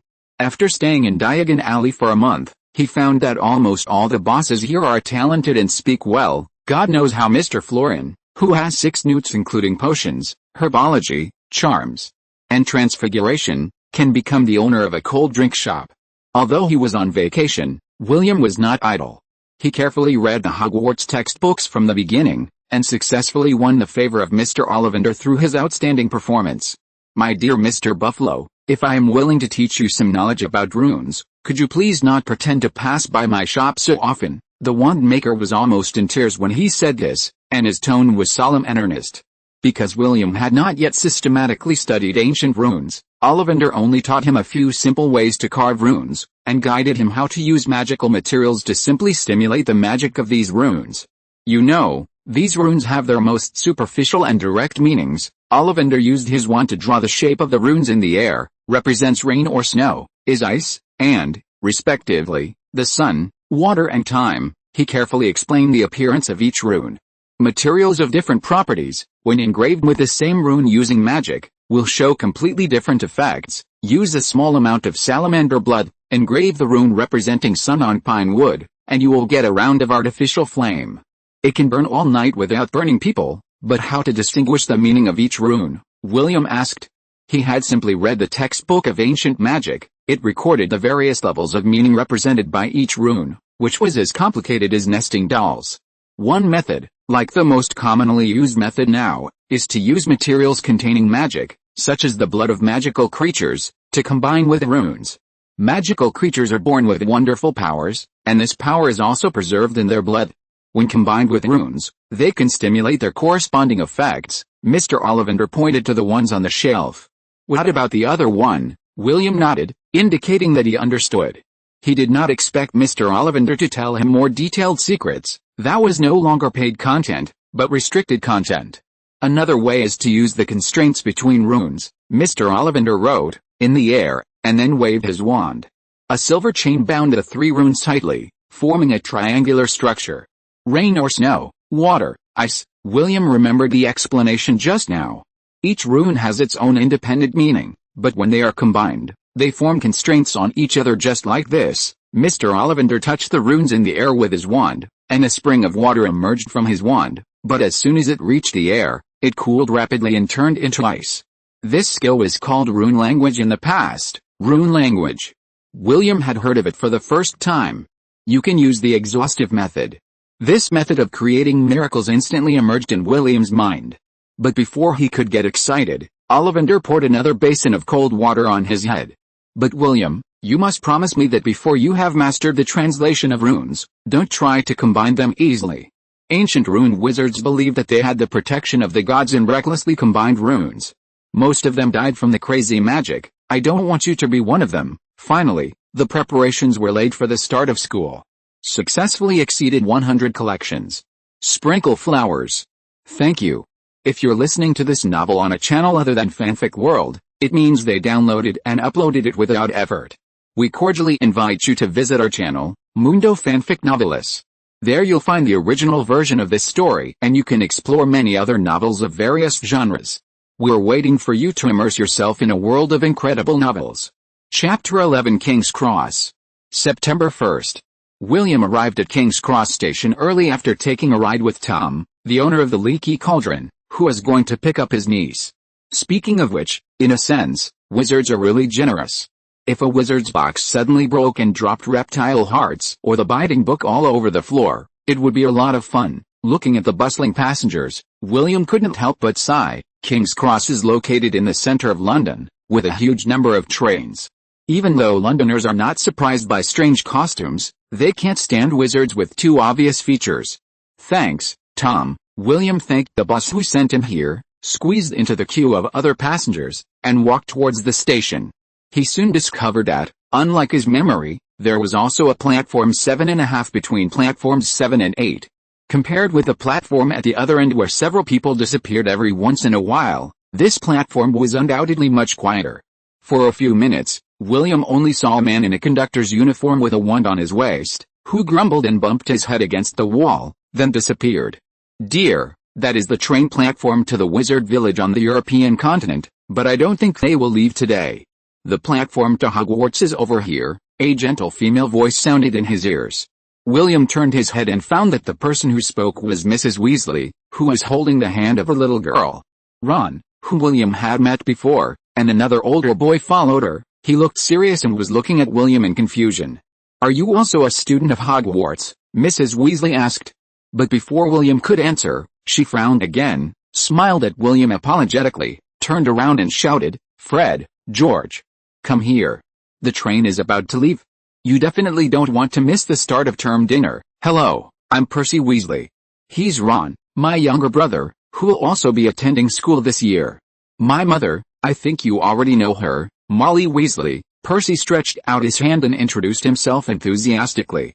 William Buffalo. William shook hands with him. I'm the prefect of Gryffindor this year. Percy proudly puffed out his chest, showed William the shining prefect badge with a letter P engraved on it, and said, You should be from Hogwarts too? But I don't think I've seen you before. I was in Ilvermorny before. Noticing that Percy racked his brains to recall, but still had a confused expression on his face. William had to add, Ilvermorny School of Witchcraft and Wizardry is a magic school in the United States. I just transferred to Hogwarts this year and will be in the 4th grade here, Mom. William is from the United States. Ginny pulled Mrs. Weasley hard and whispered. America? Oh, dear, I hope you like Hogwarts. Dumbledore's the most powerful wizard in the whole of Europe, and Hogwarts is of course the best magic school. She patted Ginny's shoulder and said proudly. Mom, we still have a long time. 2 red-haired boys who were slightly younger than Percy and almost identical walked here unwillingly, complaining. Stop talking nonsense and come here, Mrs. Weasley shouted to them, and then introduced to William. They are Fred and George, twins. They are both in the 3rd grade this year. Percy whispered something to the twins. And William could only guess that it was probably about him coming from the United States, because the twins looked at him with eyes that seemed to suddenly light up with blazing fire, and William was not unfamiliar with this look. It was called curiosity. Mom, I think we should go. I have to report to the prefect carriage in advance. The Students' Union president is waiting for us to go to the meeting. I can't miss my first day as a prefect, Percy whispered to Mrs. Weasley. Welcome to Hogwarts. I hope you will be sorted into Gryffindor House. They said goodbye to William together. Watching the Weasley family leave, William suddenly felt that the surroundings became quiet. Passengers were still coming and going. William walked forward along the platform and soon came to a stone wall that separated platforms 9 and 10. While no one noticed him, William closed his eyes and bumped forward. He seemed to hear a light sound like bursting soap bubbles. A scarlet behemoth suddenly but naturally squeezed into William's sight. It was made of steel, and the continuous sound of the whistle formed the pulse of its heart. The billowing steam rose from the chimney on the top of the front of the train. Hogwarts Express, a red iron plate with white letters was very conspicuous. William used to think that the Hogwarts train was just a train with many spells cast on it, but now he realized how wild the wizards were back then. They cast many spells on the steel beast, which can make it hide itself in front of ordinary people and not expose the route it runs on. It is extremely strong and can even run automatically. Although the train looks like it is made of steel, William has no doubt that if a piece of the iron sheet of the train is torn off for research, there must be precious materials that carry magic inside. How did the wizards hundreds of years ago do this? Either they are so arrogant that they don't regard wizards as labor, or there must be some similar production line. William followed the team forward, thinking. He saw a boy holding a giant spider in the crowd, and a few people chatting on broomsticks. Most of them were accompanied by their parents. Have a nice trip. The conductor took his ticket and stamped it.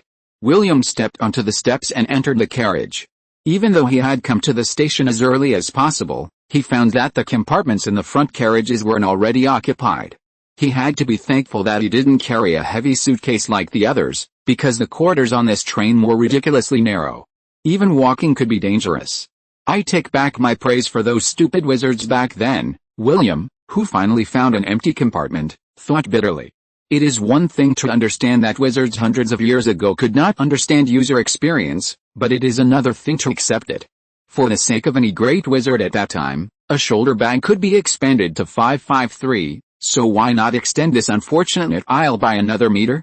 William didn't expect that after traveling through time for more than 10 years, he could experience the Green Train Spring Festival travel rush in his previous life again, and in a sense, it was even worse. At most, there are instant noodles, smelly feet, and crowds over there, but you won't be smeared in the face by the butt of an unidentified flying owl. Puff. Thinking of this, William spit out an owl feather.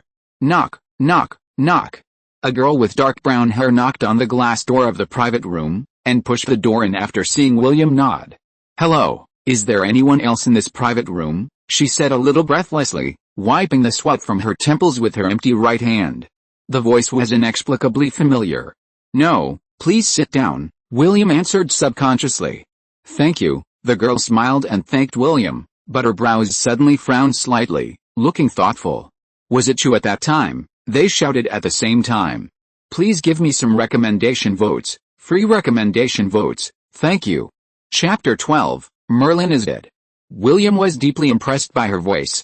Just a month ago, on the first day William came to England, he targeted the owner of the Quidditch boutique in Diagon Alley. At that time, a girl was defending Heisenberg. William met her today. I wanted to find you to thank you that day, But there were too many people at that time, so I couldn't find you. My name is Penelope, Penelope Clearwater, Ravenclaw. Penelope introduced herself. She took the initiative to extend her right hand and shook hands with William gently. William Buffalo, you can just call me William. William nodded and took a half step forward. Excuse me. He snapped his fingers, floated Penelope's box into the air, and pushed it to the shelf on the top of the private room. Thank you. Excellent wandless spellcasting. But I don't think I've seen you in Hogwarts. Penelope sat opposite William, and a hint of surprise appeared on her beautiful face. William didn't look like a professor at all, but if he was a freshman, he would look too mature. Yes, I just transferred to Hogwarts this year. Before that, I was studying at Ilvermorny School of Witchcraft and Wizardry in the United States. William believed that if someone gave him a copper nut every time he said this, he would become a millionaire in the wizarding world by the end of next month at the latest. Ilvermorny? Is it the school in North America? Penelope's eyes flickered, as if she saw some treasure, or as if she saw a precious prey. She adjusted her sitting posture, straightened her body slightly forward, and asked eagerly, then do you know Heisenberg?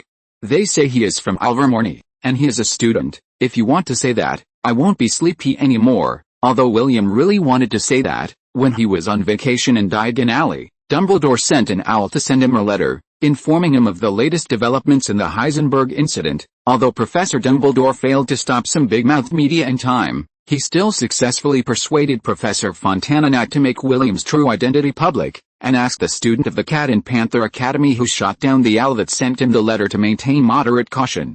Although those guys with muscles in their heads in the eyes of the outside world, Heisenberg is indeed from Ilvermorny School of Witchcraft and Wizardry, but he should be a senior student. As for William, a third-year student with excellent character and academic performance, just happened to drop out of school. It was just a regrettable thing. Well, I don't know, and I only found out from the newspaper that he and I were actually classmates. William shook his head and answered Penelope. That's really a pity.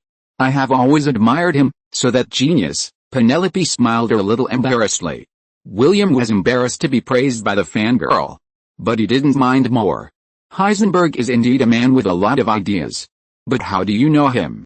I thought that students at Hogwarts would not read magazines like International Alchemist Weekly. William hesitated for a moment before coming up with an appropriate word to describe himself, but he was really puzzled by this question.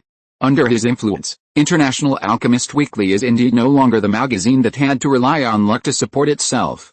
The entire editorial team, editor-in-chief, and administration are all in the same person. But it shouldn't be so popular, right? Professor Quirrell told us. After Penelope finished speaking, she suddenly realized that William might not know Professor Quirrell's identity, and hurriedly added, Quirinus Quirrell, he is a professor of Muggle studies, and he likes Heisenberg's articles very much. Last semester, he also assigned us homework, asking us to write a research report on Heisenberg's most controversial article. Quirinus Quirrell, a talented young professor, but later lost his life because he was stuck on the back of his head by 1/7 of the Dark Lord. But such an unlucky guy has now become a loyal fan of William, which is something William could never have expected no matter how hard he tried. He was even confused by Professor Quirrell. Are you talking about the article Merlin is dead, and the wizard killed him himself? William knew that this was not actually a question. Merlin is Dead was written by him in his second year. At that time, he had just mastered the use of the disillusionment charm and sneaked into the school's library, but found that a large number of books in it were not on demand, including the magic notes brought from Hogwarts to the New World by the aunt of the school's founder. That's right. The only major innovation in magic that we can trace back is the Horton cage-breaking spell patented by Comet Company in 1929. Compared with the rapid development of the world of Muggles and ordinary people, the wizarding world is like a stagnant pool of water. Penelope recalled what she wrote at the time. She was very proud of her article because Professor Quirrell not only gave her an outstanding evaluation, but also read it in front of all the students in the class. William also noticed that when she mentioned ordinary people, she subconsciously chose the name Muggle, but immediately changed it. He kept emphasizing that Muggle and Muggle-type chicken in the article were inappropriate names. Knock, knock. A gentle knock on the door interrupted their conversation. William looked over and found that it was two girls. They were standing in the corridor with their suitcases, looking at the private room timidly. Come in. He stood up and opened the door of the private room. You are Zhang Jiu from the second grade? And Marietta, right? Penelope recalled and said. That's right, senior. Excuse me, we have been looking for your private room for a long time, but there is no suitable seat, Zhangqiu asked a little embarrassedly. She knew that she interrupted the conversation between the senior sister and the senior, but they had already come back from the back car, and there was really no better choice. Of course, please sit down. Penelope looked at William and asked for his opinion. Seeing that William also nodded, she smiled and said to them. Zhangqiu showed a relieved expression. After briefly introducing himself, William used the levitation spell to send their boxes to the shelf as before. Zhangqiu and the girl named Marietta sat down in the empty seats with gratitude. Penelope took out an issue of International Alchemist Weekly with great interest and flipped through it quickly. It was not the latest issue, but the special issue of June. The corners of the magazine still had obvious signs of being read repeatedly. It was in that issue that William published his important research results. He successfully applied a wall-breaking machine from the American Vitamax company to the production of magic potions. He not only adjusted the formula of the sobering agent, but also prepared a sobering agent with excellent effect and long-term preservation. Unfortunately, that was also the last issue written by William. But William was not the only one in the private room who recognized it. You shouldn't read his articles, Marietta said abruptly.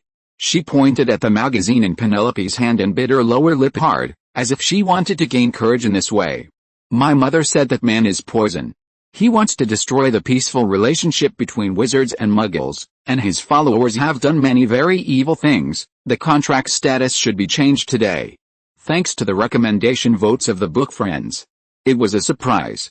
Chapter 13 The signing status has been changed. Thank you for your support. As the title says, I might change the book cover. It is the first milestone of the book. Thank you for your support. I'll look forward to seeing more scenery with you. But I am sorry to bother you by posting a single chapter, so I will add one more chapter today. It is definitely not because the branch has no choice but to copy some original texts and I feel bad about it. I repeat, finally, please give me some recommendation votes. As for rewarding monthly tickets, are those things I can have? Hint, the additional chapter will be uploaded soon, and the paragraph format is being modified. Chapter 14 He is poison. My mother said that man is poison. He wants to destroy the peaceful relationship between wizards and muggles, and his followers have done many very evil things, Marietta said tremblingly but loudly. Her voice, not completely changed, sounded sharp and hoarse. Please forgive me, being accused suddenly. Penelope's magazine almost fell to the ground, but fortunately she caught it in time. But she must be very angry, because William saw that her knuckles holding the magazine were slightly white. Marietta, if I remember correctly, your last name is Igmo? So, you are also one of the noble pure-blood wizards, Penelope said word by word. She put down the magazine and looked at Marietta. This is a very severe accusation. My mother works in the Flu Network Administration of the Department of Magical Transportation. She often tells us that it was that person who encouraged wizards to actively destroy the peace between wizards and muggles, condoned dangerous experiments, and called them innovation. She is protecting all of us. Marietta's face turned pale with anger. But her words were not wrong in a sense. In fact, in the letters from enthusiastic readers that William received, many readers' radicalism in their writings made him shudder. Some stubborn old guys would accuse him of nonsense, which was harmless. People with different ideas cannot work together. But what really frightened him were some wizards who believed in his words and were excited about it. Some people wanted to take the initiative to innovate and make the wizarding world prosperous again. Some people thought that they should take the initiative and take at least some measures before ordinary people threatened wizards. But some people, however, were more determined to believe in their own concept of wizard supremacy. They wanted wizards to be great again. No matter what the price.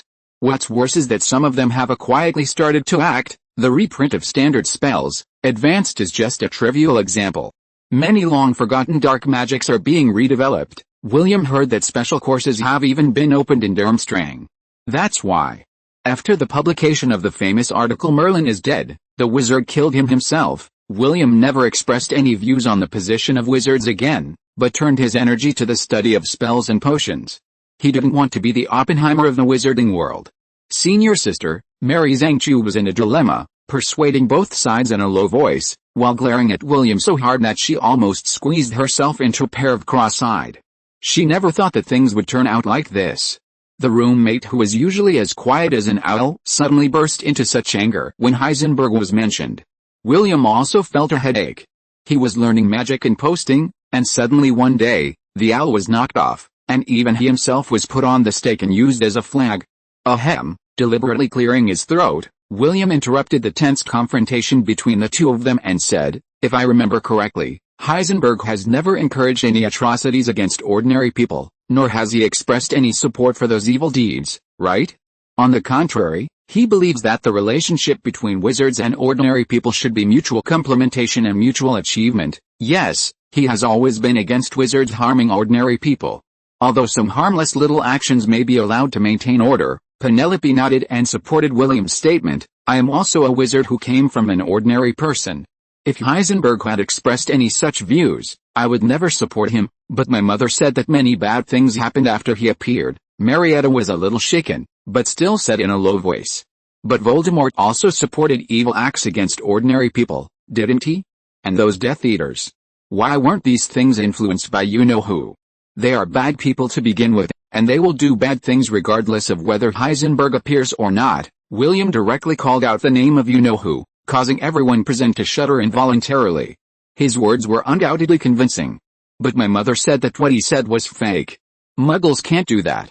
Wizards can't do that either." Marietta wanted to insist on refuting. But she was obviously shaken, and her voice was so small that it almost seemed to be squeezed out of her throat, intermittent, but William still roughly guessed what she wanted to express. "But you haven't seen him after all, right? Your mother may not have either," William said, and saw the girl nodded hesitantly. For Merlin's sake, the last time he read the original book was more than 10 years ago, so how could he remember who this girl was, let alone her mother? "Why don't you wait until we get to the castle and get to know him better before expressing your own opinion? You are a Ravenclaw. Doesn't Ravenclaw always encourage its students to think independently?" "Yes," Marietta nodded and blocked her face with her arms. She didn't even dare to look at William again. It seemed that she had exhausted all her remaining courage just now. Zhangqiu looked at William gratefully, walked to Marietta's side, patted her back gently, and whispered something in her ear. Penelope also shook her head and said nothing. Instead, she lowered her head to read the International Alchemist Weekly and took out a notebook to write something. But the atmosphere of conversation in the private room was gone. Beep, beep, the whistle of the Hogwarts Express blew twice, heading north, traveling in a wilderness. During this period, except for a fat lady pushing a shopping cart in at noon, there was not much activity in the private room. Everyone was busy with their own things, or at least pretended to be so. If you use materials to stimulate the power of runes, it can indeed be stable, but it is obviously not an easy task to try out the right combination. William studied the small gold notebook and looked through the previous records. He was still impressed by Mr. Ollivander's words, and he always wanted to find a way to achieve the small goal. In Ilvermorny, he learned more about potions and enchantments, and had no knowledge of ancient magic. But the rune language gave him an idea. If I can burn the runes in advance, and then use the existence spell to activate their effects when needed, then wouldn't it be easier to control? If others need to rely on the constraints between runes, then this is equivalent to adding another layer of control to the original constraints. He even went a step further. Find a way to make runes work like programming languages, based on conditionals and instructions. Merlin is dead, and the wizard killed him himself. Paraphrase Nietzsche's words, God is dead. Ekmo is not one of the 28 holy tribes, but more than the 28 holy tribes are pure blood. Here I just use Ekmo to express the opinions of the diehards. Chapter 15 Hogwarts, and where to find it. Maybe in the future, runes and other magic words will really become programming languages in this world. William laughed at his own wild imagination, but when he thought about it carefully, he found that this might not be impossible. Latin is the best magic language. Simple, easy to use, and has the richest expansion framework and modules. Runes are the best magic language. Latin? Even dogs don't use it. Lockhart's Latin Spell Compilation Course 3-month crash course. Promise not to charge any fees if you can't learn it. Gringotts Egypt branch recruits for rune development and spell breakers. 300-400 gold galleons month, 14 salaries, and performance bonuses for year-end assessments. Imagine the future of the magic world. William shook his head vigorously to drive this poisonous picture out of his mind. Unconsciously, the sunlight outside the car window was no longer so dazzling. Hogwarts had just driven out of the barren wilderness and was traveling in a long river valley. A winding river. Dark green hills. The scenery flashed quickly outside the window. Going so far north, we're not going to Scotland, are we? William guessed. By the way, Penelope, do you know where the castle of Hogwarts is? He suddenly thought of it. The original book only mentioned that the specific location of Hogwarts was protected by layers of spells and could not be marked on any map. But they couldn't have dug a big hole in the ground and hide the castle, right? Well, Hogwarts, a history of the school says that the location of the castle of Hogwarts is protected by a spell and cannot be shown on the map. But Penelope did not laugh at William, but thought seriously for a moment before answering his question. You know, the founder of Ravenclaw said that in a dream, a warthog took her to a cliff by the lake.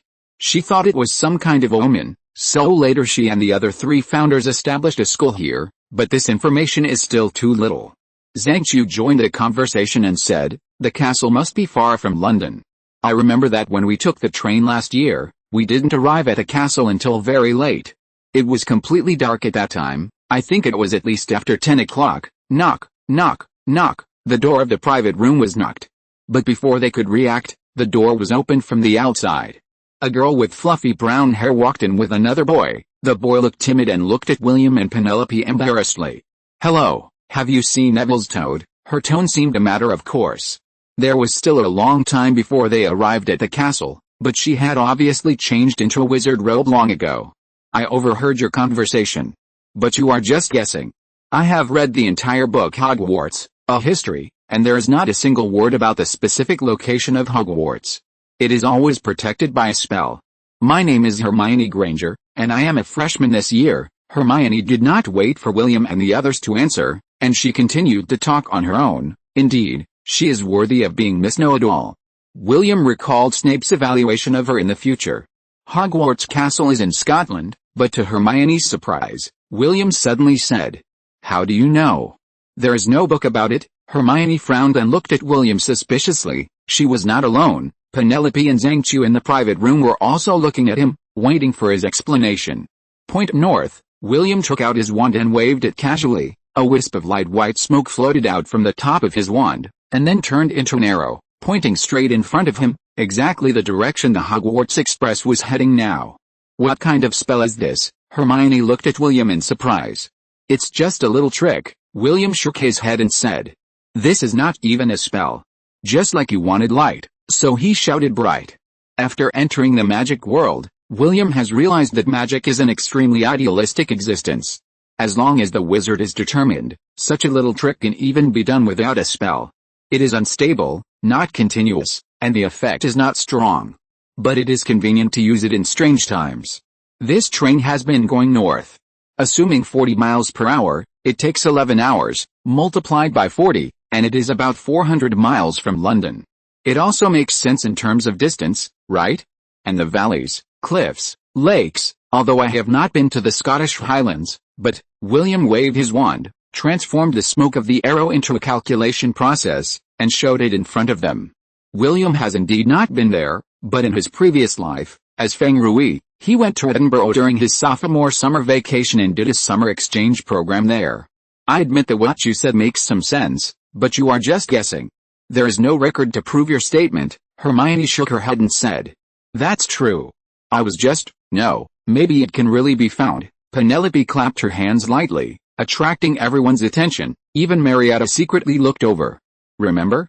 What the 4 giants of Hogwarts did when the school was founded. The noble Slytherin contributed his ancestral castle, and the wise Ravenclaw came up with a clever plan to let the ordinary people who lived near the castle leave. The brave Gryffindor took out a whole bag of gold and gave it to those ordinary people who left their homes, asking them to go to his hometown.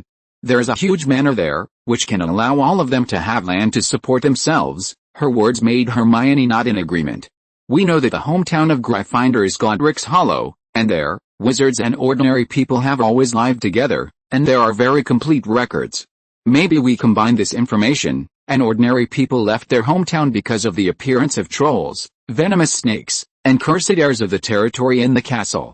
They took a sum of gold that they couldn't explain, went to Godric's Hollow, and found the manor at that time. Penelope continued. Even if the information of that era was relatively closed, there were so many clues. There would always be some records left in the castles where those farmers passed by. As long as you study patiently, you can inevitably deduce the general location of Hogwarts Castle. William understood what she meant and helped to explain. Merlin, maybe this is really possible?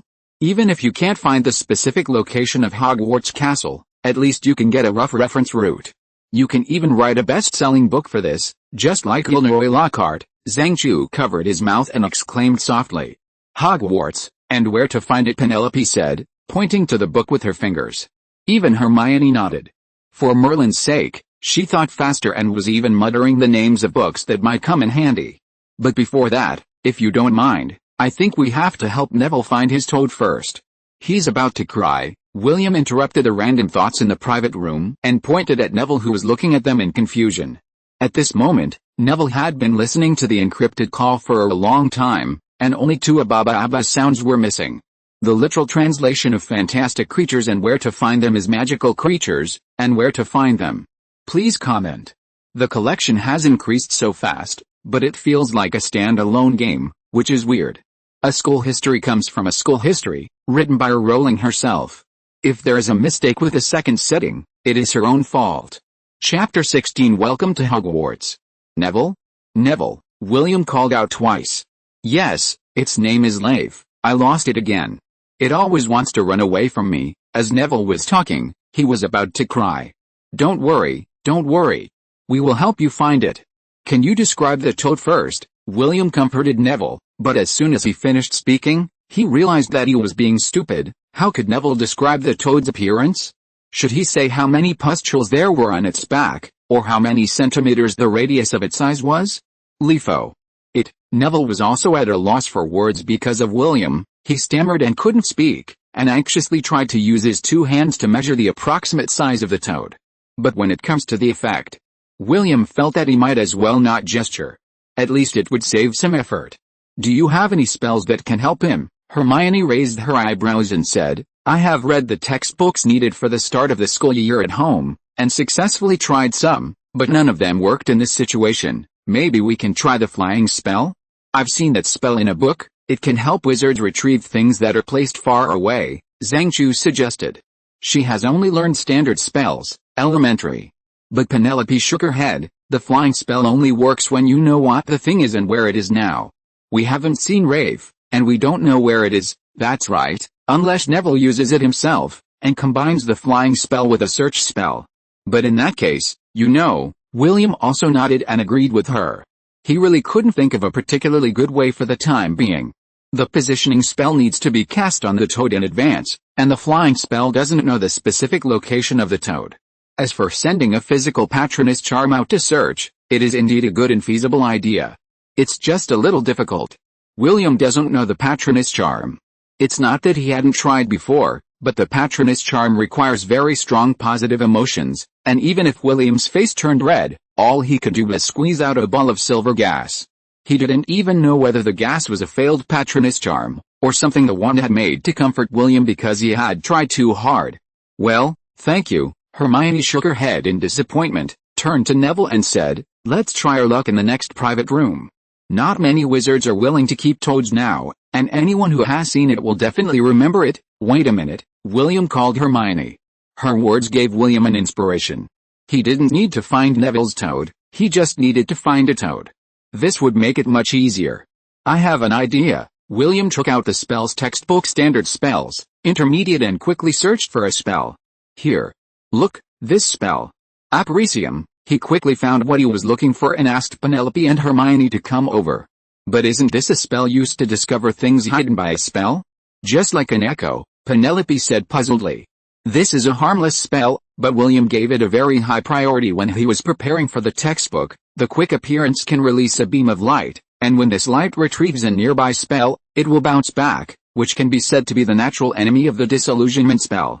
So we have to make some modifications to it, William explained.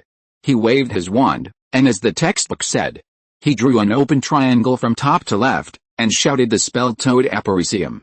A transparent silver light appeared, spreading rapidly to the surroundings in a hemisphere, and soon disappeared again. No feedback was felt. But it did work. It was just that the distance of the spell was not far enough. Then, how about this? Bufo Apparicium, toad appears. This time, he replaced the toad in the spell with Latin. As early as when he was studying at Ilvermorny, William discovered that when Latin was used, the effect of the flying spell would be significantly enhanced. He could only understand it as the existence of some kind of interface between the languages of the spell. Not only that. This time, he also adjusted the angle of the wand. It was no longer an open triangle. He pointed directly at the carriage in front of him and waved it from top to bottom. A ray of light burst out. Its light was much stronger than before, almost showing a luster similar to light silver. The light shot out from the top of William's wand, straight to the carriage in front of him, and easily penetrated the obstruction of the compartment wall. William felt the wand tremble slightly, which gave him an extremely subtle feeling. He could see that the light was moving forward, passing through one compartment after another. Although the speed was getting slower and slower, the light was getting dimmer and dimmer. Suddenly, the light locked onto a direction. It shot down violently. The wand vibrated slightly. A very faint stinging pain suddenly came, and William found that the wonderful connection between him and the spell had stopped abruptly. Shaking his head, William swept away the remaining strange feeling in his mind. I think you can find leftward in the fifth compartment on the right if you go forward. I mean, if there are no other toads on the train. Thinking back to the previous location, he said. Thank you. Although Hermione was still a little skeptical, she still thanked William, and then froze there, because she realized that after chatting for a long time, she didn't even know William's name. William Buffalo. You can just call me William, William introduced himself. Thank you, William. You can also call me Hermione. Thank you. Hermione took Neville, who was excited about knowing the location of the toad, to the compartment pointed out by William. I have to say, William, you will definitely be a Ravenclaw. I swear by Merlin's beard. Professor Flitwick will love you to death. Professor Flitwick is the head of Ravenclaw and is responsible for teaching all of us spells. Merlin, are all North American wizards so good at spells? Penelope stared at William closely, as if looking at a walking monster. Zhangqiu and Marietta also nodded quickly, obviously agreeing with Penelope's point of view. Although they were about to enter the second year and didn't understand how amazing William's performance was just now, it didn't prevent them from becoming the fans of the academic bully. After a while, they also began to take off their casual coats, put on the wizard robes they needed to wear in the castle, and put on the pointed wizard hats. The sky was getting darker and darker. Beep, beep, the train blew two loud whistles. Through the glass window, William saw that they were going up along a very steep ridge, and the moon was almost above their heads. When they crossed this hillside, an ancient and majestic castle came into view. It is located on the edge of a cliff and is built entirely of huge stones. Under the bright moonlight, the castle presents a majestic dark black color. Countless flames are reflected from the windows of the castle, reflected on the mirror-like lake. At this moment, the castle is like the giant Atlas in ancient Greek mythology, who was punished to hold up the world. Look, the castle, someone suddenly shouted. We're almost there. Hogwarts, look, George. Give me back the prefect badge. No one knew where the initial shout came from, but soon everyone joined in and they all said the same thing. Welcome to Hogwarts. As usual, I ask for votes and comments. Today 1/2. Chapter 17, Worrying About Gains and Losses, specially added for book friend Aspirin. The Hogwarts Express slowly began to slow down, and they finally stopped at a very small platform. Students got off the train one after another. The scene was very chaotic for a while.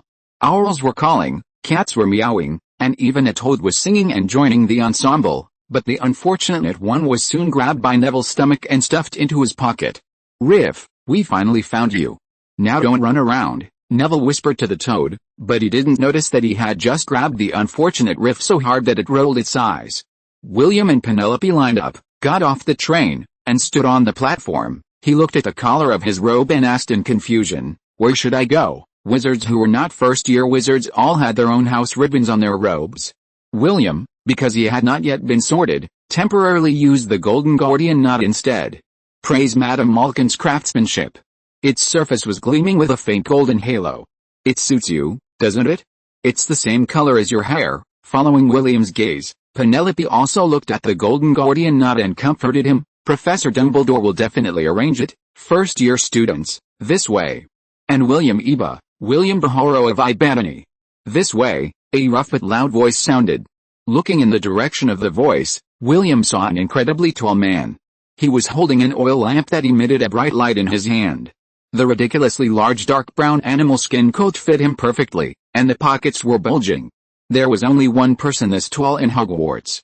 He was the forest keeper Rubius Hagrid. Look, there. I think we have to meet again in the castle, Mr. Baharo from my botany. Penelope pointed in the direction of Hagrid and said with a smile, "You will definitely come to Ravenclaw." She waved goodbye to William, and several other girls found her and walked to the other side of the platform with her.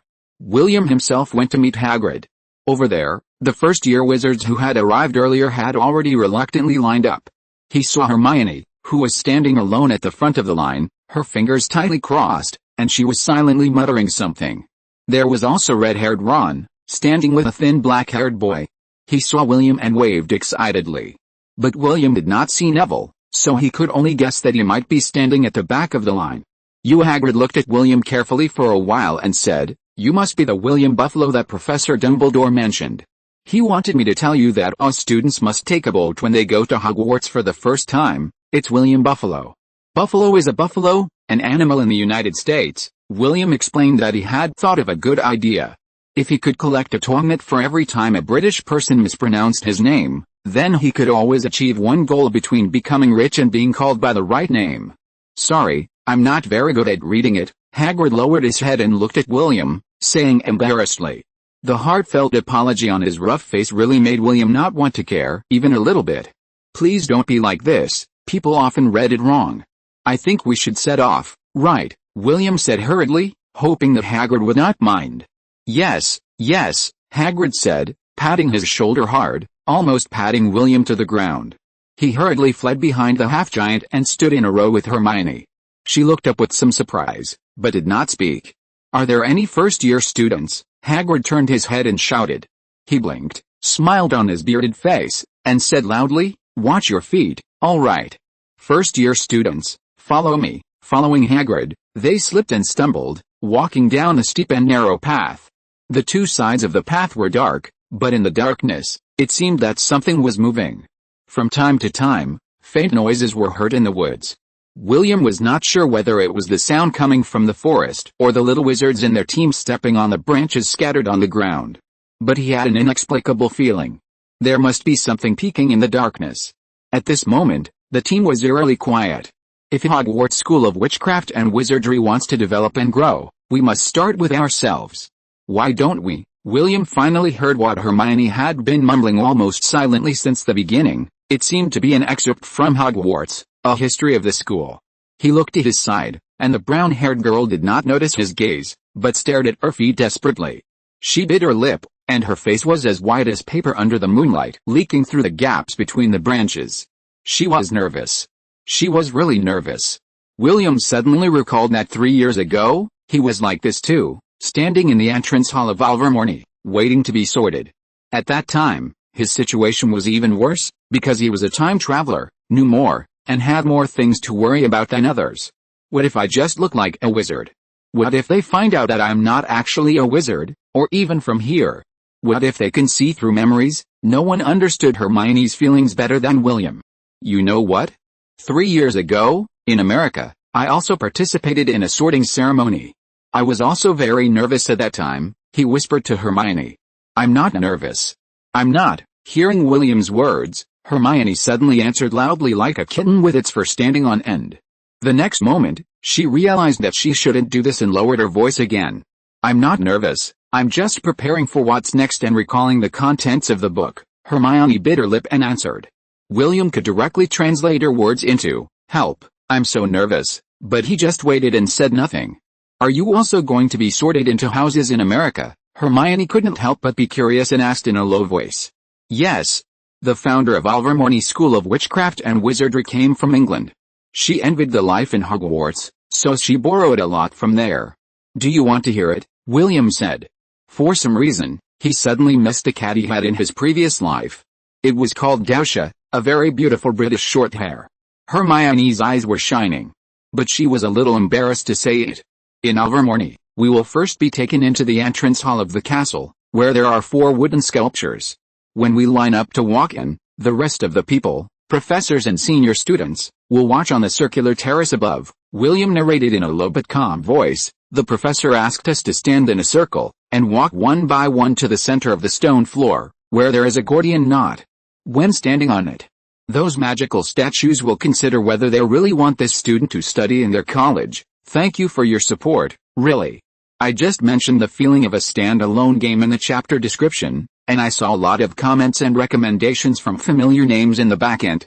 I also received the first reward since I started writing the book. The other one was given by threatening a friend, so it doesn't count.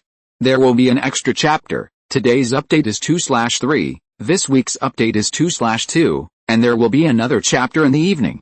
If you're listening to this novel on a channel other than Fanfic World, it means they downloaded and uploaded it without effort. We cordially invite you to visit our channel, Mundo Fanfic Novelis. There you'll find the original version of this story, and you can explore many other novels of various genres. We're waiting for you to immerse yourself in a world of incredible novels. Chapter 18: The Secret Spell. 4 statues? Does that mean there are 4 colleges? Hermione was keenly aware of the similarities. Yes. In Ilvermorny, we have 4 colleges. First, the Horned Serpent College, which represents wizard wisdom and is most enthusiastic about accepting wizards who love reading. Then there's the Thunderbird College, which represents the wizard soul. Adventure is the pursuit that always flows in their blood. And there's the Cat and Panther College, which represents the wizard's body. They are a bunch of idiots. William thought of an appropriate evaluation. The guys at the Cat and Panther College. Just thinking about it made his head buzz. Not only do those people fanatically like to initiate wizard duels, but most of them are also anti-intellectual, believing that strength is the only criterion for testing the level of wizards. Forming a group to bully students like William, who like to go it alone, has always been their favorite pastime. In the first and second years, the students of the Cat and Panther College contributed a huge amount of experience points to William's amazing proficiency in protective and offensive spells. What about the other college? Hermione asked proactively. William stopped talking about only 3 colleges. This kind of interrupted conversation was a crime that no one could tolerate. Curiosity was driving her crazy. Sorry, I was distracted for a while. The last college is Pucky College, which represents the heart of wizards. It is the only college whose founder is an ordinary person, and many graduated wizards eventually become doctors. Noticing that Hermione's eyes seemed to be getting more and more dangerous, William hurriedly explained, Pucky is a magical creature that only lives in North America. It is 2 or 3 feet tall, human-shaped, but has a funny nose, and its skin is gray and glows. They are natural animagus users, who can turn into porcupines or lions, and can also apparate. How magical it is. I really hope that one day I can go and see it myself. I read a lot of books during the holidays, but none of them mentioned the American wizarding world. Hermione couldn't help but admire. Well, that's because the relationship between the wizarding world in North America and the British Ministry of Magic has never been very harmonious. I have to say that when Professor Dippet was still the headmaster, it was already forbidden to discuss things over there in public in the castle. Hagrid joined the conversation in a very quiet voice. I remember that once at breakfast, he received a letter from the United States, and he got very angry after reading it. Sorry, I accidentally heard your conversation. We are about to reach Hogwarts. Hagrid stopped walking. He clapped his hands vigorously, motioned all the little wizards to look at him, and said loudly, "Okay.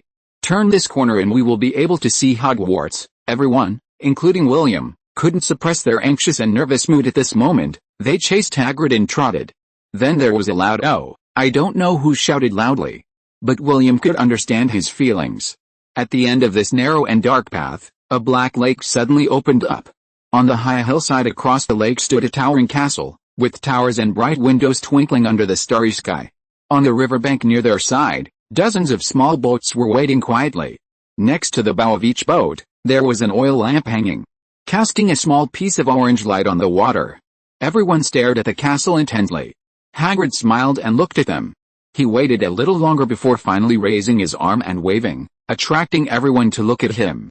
No more than 4 people per boat. Hagrid pointed to the boats moored on the shore and said loudly, "Let's go." William also whispered to himself. He walked onto the nearest boat. Hermione hesitated for a moment and followed him, and 2 girls who had followed them before also got on. He only knew the brown-haired girl, Hannah Abbott, the niece of Tom, the owner of the Leaky Cauldron. Hannah was not a stranger to him. When William lived in the Leaky Cauldron, he sometimes couldn't stand the British food and the cooking of Old Tom, which was much worse than British food. He would borrow the kitchen of the bar to make himself some hamburgers, teppanyaki and other things. At such times, Hannah would look at him pitifully until William was helpless and promised to prepare a portion for her. "Is everyone on the boat?" Hagrid shouted, and he took a boat by himself. There was no one on the shore. All the little wizards sat on the boat. They were either staring at the towering Hogwarts castle in amazement, or whispering and discussing what would happen next. "Well, let's go." Hagrid clapped his hands vigorously.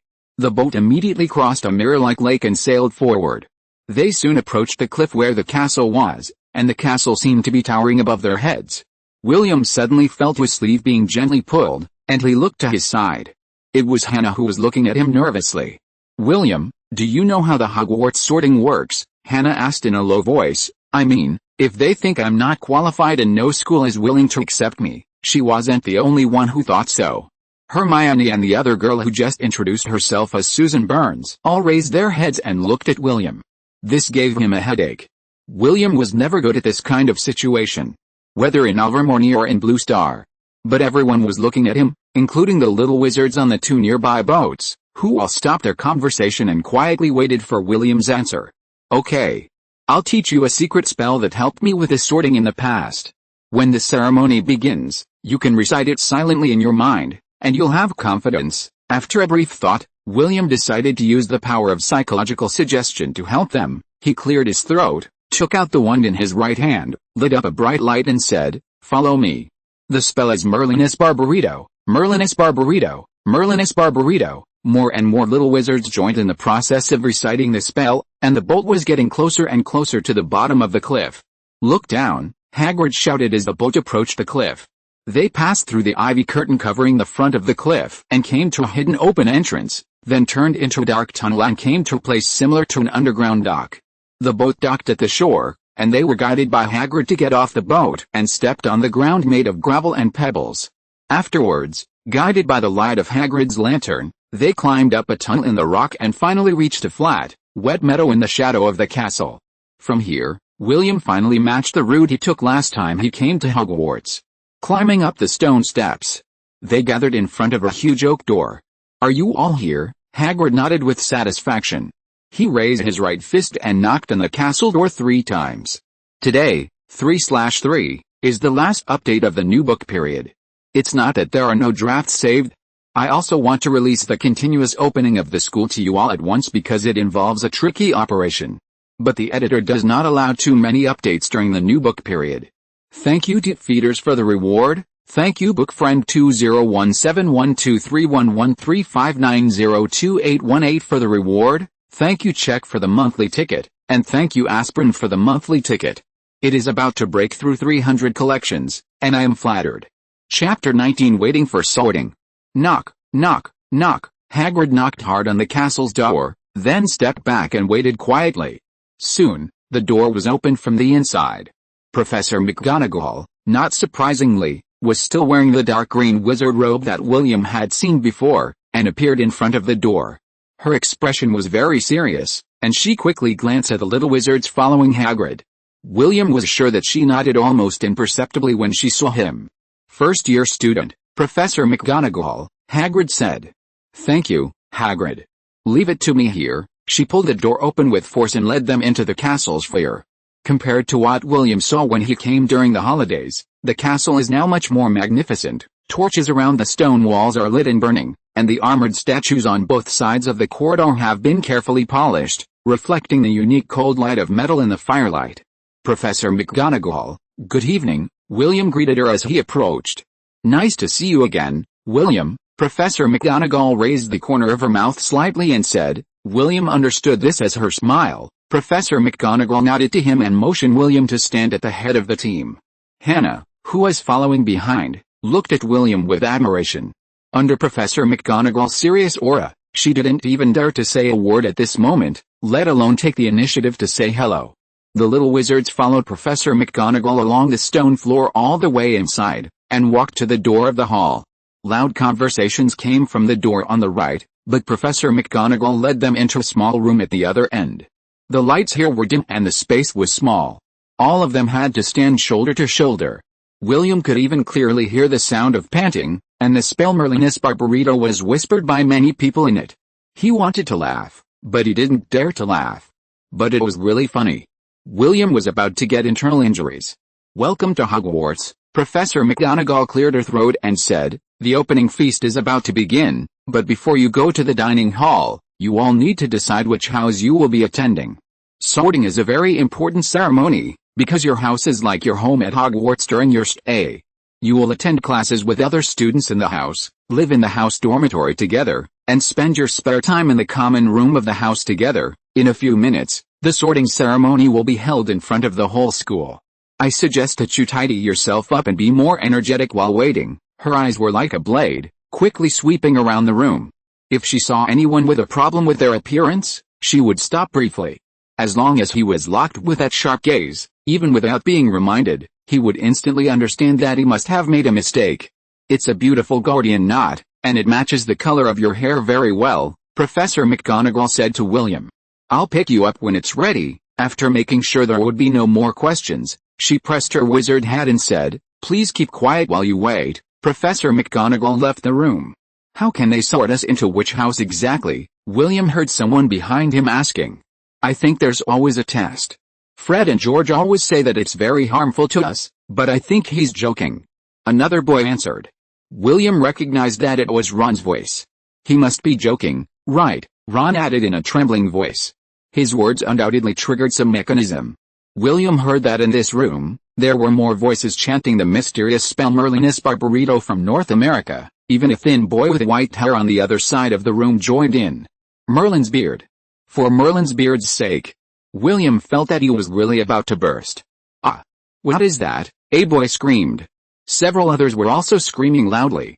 William suddenly felt a coolness in his body, as if he was immersed in cold water, but this feeling only lasted for a moment, and a white shadow floated out of his body diagonally upwards. More than 20 ghosts suddenly passed through the walls and floors and appeared in their room. These pearly white, translucent ghosts slid across the room, whispering to each other. "We should forgive and forget.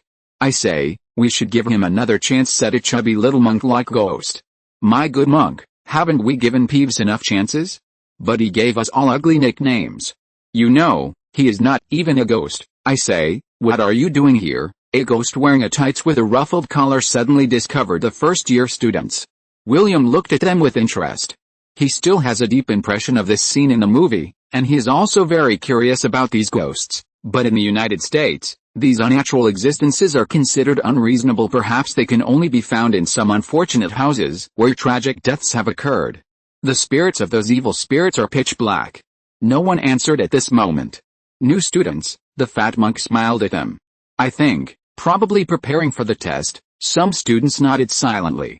"I hope you can be sorted into Hufflepuff," the monk said. "I used to study in that house." "Now move forward," a shrill voice said. "The sorting ceremony will begin soon." "Okay," another ghost answered reluctantly. He was wearing an old-fashioned tights with a ruffled collar. It was the ghost that had passed through William's body before. "I must have seen it wrong. How could I stay?" He muttered something in a low voice, and took a last look at them, and then he and his companion slowly walked through the wall and went to the hall where other students were. Professor McGonagall came back soon.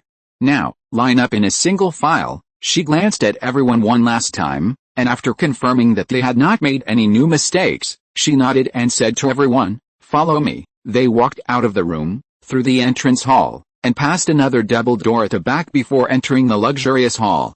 The other students were already sitting around 4 long tables according to their colleges. Above the tables were thousands of candles floating in the air, swaying and lighting up the entire hall. The 4 tables were placed with glittering golden plates and tall wine glasses. There was another long table on the table at the top of the restaurant, where the seats belonged to the teachers. Professor McGonagall took them there and asked them to line up facing all the senior students. The teachers were behind them. The candlelight flickered. Hundreds of faces were watching them. The sky was as dark as velvet. Millions of stars were twinkling. There was really no way to do this chapter. I thought about it for a long time. But I couldn't remove the possibility of not putting the original text in this paragraph. It can be skipped, but if you want to maintain a better sense of substitution and picture, you have to keep it. Anyway, I added more 2 days ago. Today, the editor told me that the current follow-up data and so on are all good. Thank you for liking it. Chapter 20 Merlin's Beard. There's a spell here. It looks like the sky outside. I read about it in Hogwarts, a history, Hermione whispered. Everything was just as William remembered. Professor McGonagall put down the four-legged stool and placed a tattered pointed hat on it. I didn't seem to see this tattered hat when I was in the headmaster's office last time. Maybe it was hidden, William thought lazily. This was the second time the sorting was done, so it was naturally difficult for him to feel nervous, but he was also curious about where this hat would sort him. Is that guy also a freshman? Not really. Too mature. What's that on his collar? Gold. It seemed like many people were talking about him. Under the watchful eyes of the crowd, the sorting hat suddenly opened a corner and sang loudly, "You may think I am not pretty, but don't judge a person by his appearance. If you can find a more beautiful hat than mine, I can eat myself. You can make your bowler hat black and shiny, and your high silk hat smooth and crisp. Maybe you will enter Slytherin, maybe you will make sincere friends here, and those cunning and sinister people will do whatever it takes to achieve their goals.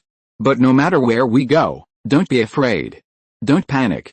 Even if 1,000 years have passed, I am still the magic hat with thoughts." After singing the last two notes loudly, the sorting hat bowed to the four tables one by one. Then it stopped moving. This ending. Was it originally like this? William felt that there seemed to be some changes in the song of the sorting hat, but he didn't have a textbook version of Harry Potter and the Sorcerer's Stone to refer to. Hannah Abbott, Professor McGonagall called out the names of the little wizards one by one, asked them to sit on the four-cornered stools, and put the sorting hat on their heads. Hufflepuff, Susan Burns, Hufflepuff. The team was shrinking little by little. Hermione, Harry, and Ron sat down at the Gryffindor table one after another.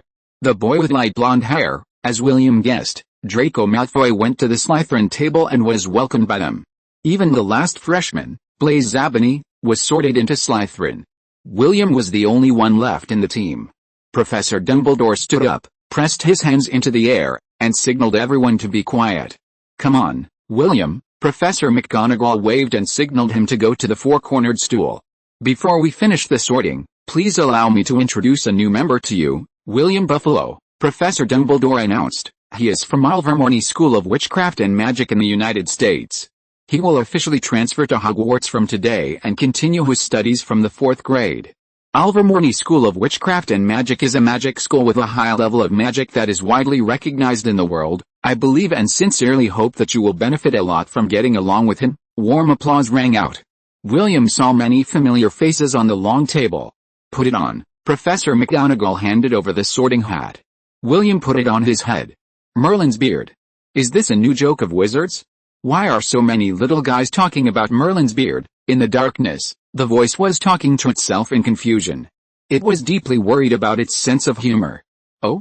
New little wizards? I thought the sorting was over. Are you going to tell the joke about Merlin's beard too?" It seemed to have just noticed William's presence and said, "Ho ho ho ho ho ho ho ho ho ho ho ho ho." William finally couldn't help laughing until then. That spell, Merlinus Barbarito, was not a mysterious spell at all. He just said Merlin's beard in Latin. Even if you tell the little wizards about the sorting process or emphasize to them that it is not dangerous, it can't really make them feel at ease.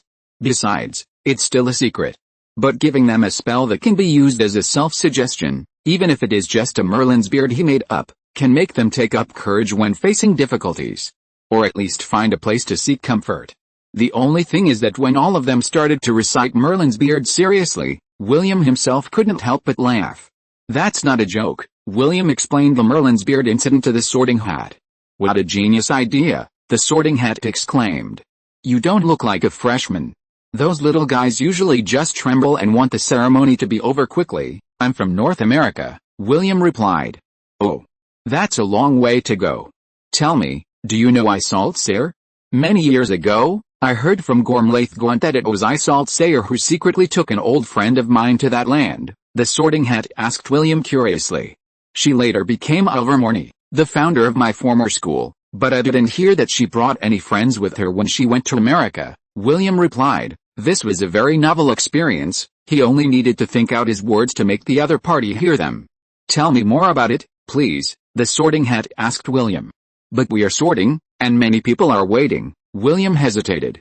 Although this experience is not bad, he really doesn't want to be called Mr. Sorting for half an hour or Buffalo, who was so sleepy that he fell asleep with a hat on when he is mentioned by Hogwarts graduates in the future. Believe me, here, the thing that is most lacking is time.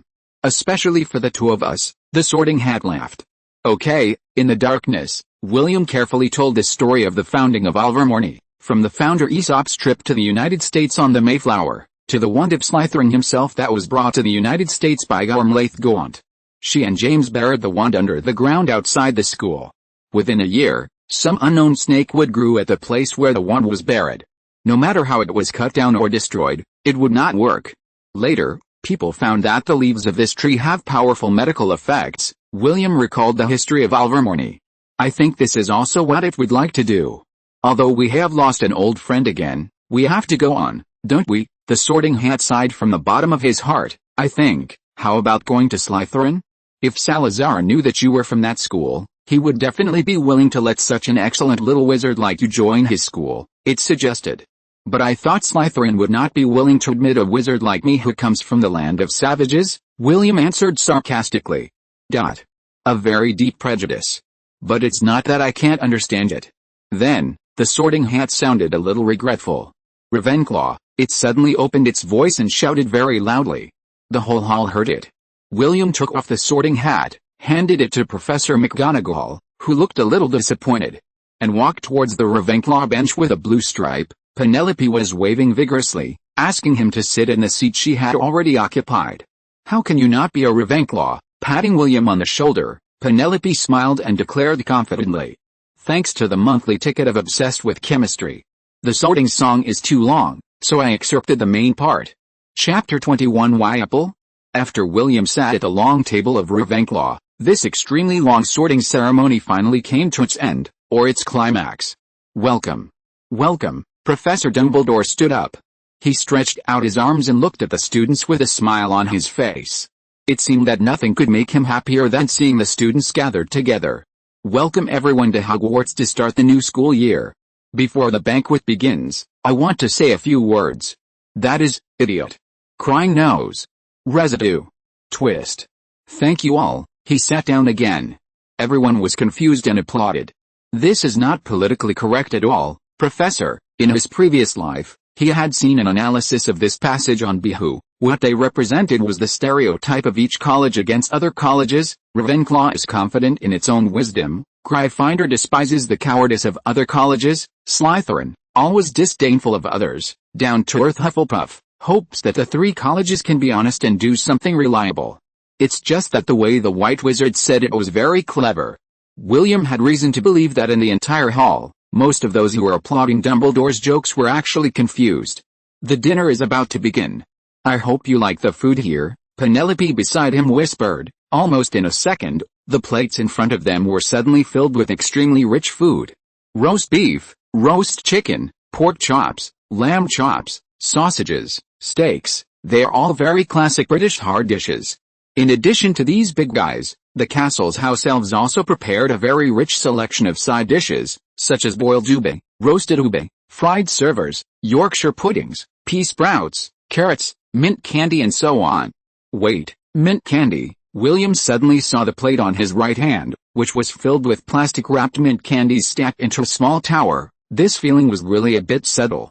It's inexplicable, he thought, picked up a whole piece of top steak, put some roasted basil on the side of the plate, and poured a very thick reddish-brown gravy on it.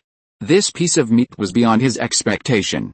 It was roasted first and then fried, with a very beautiful charred layer. William cut it with a knife, revealing the beautiful pink cross-section inside. Just the right 5 minutes, just a slight squeeze, the rich gravy inside can ooze out. Black pepper? Salt? Penelope poked him with her elbow and asked. She just stood up and took some fresh fish chowder for herself, and added a small amount of salt. In the milky white thick soup, there were soft onions, large pieces of potatoes, and very fat fish pie minced meat floating, and the thick cream and vanilla smell floated in the air, which seemed very tempting.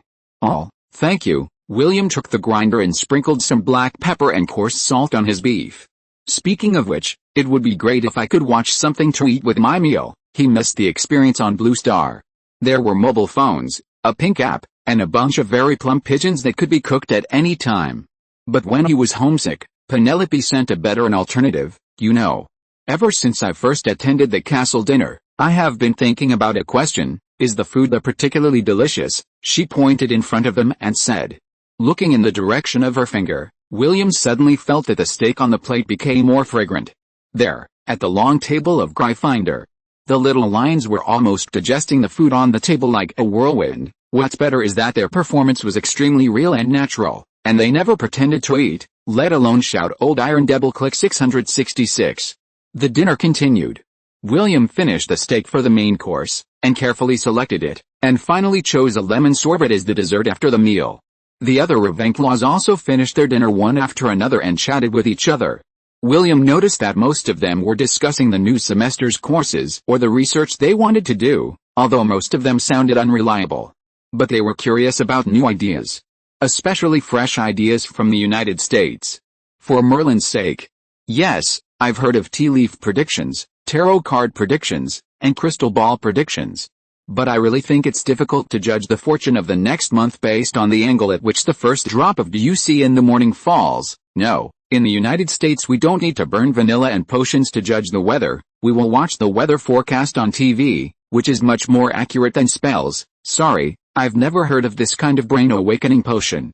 But if I'm not mistaken, the black solid part of your pill seems to be a bowl of hay vomited by an owl, until everyone was full and the desserts on the table disappeared. Professor Dumbledore stood up again, pressing his hands in the air, and the restaurant returned to silence.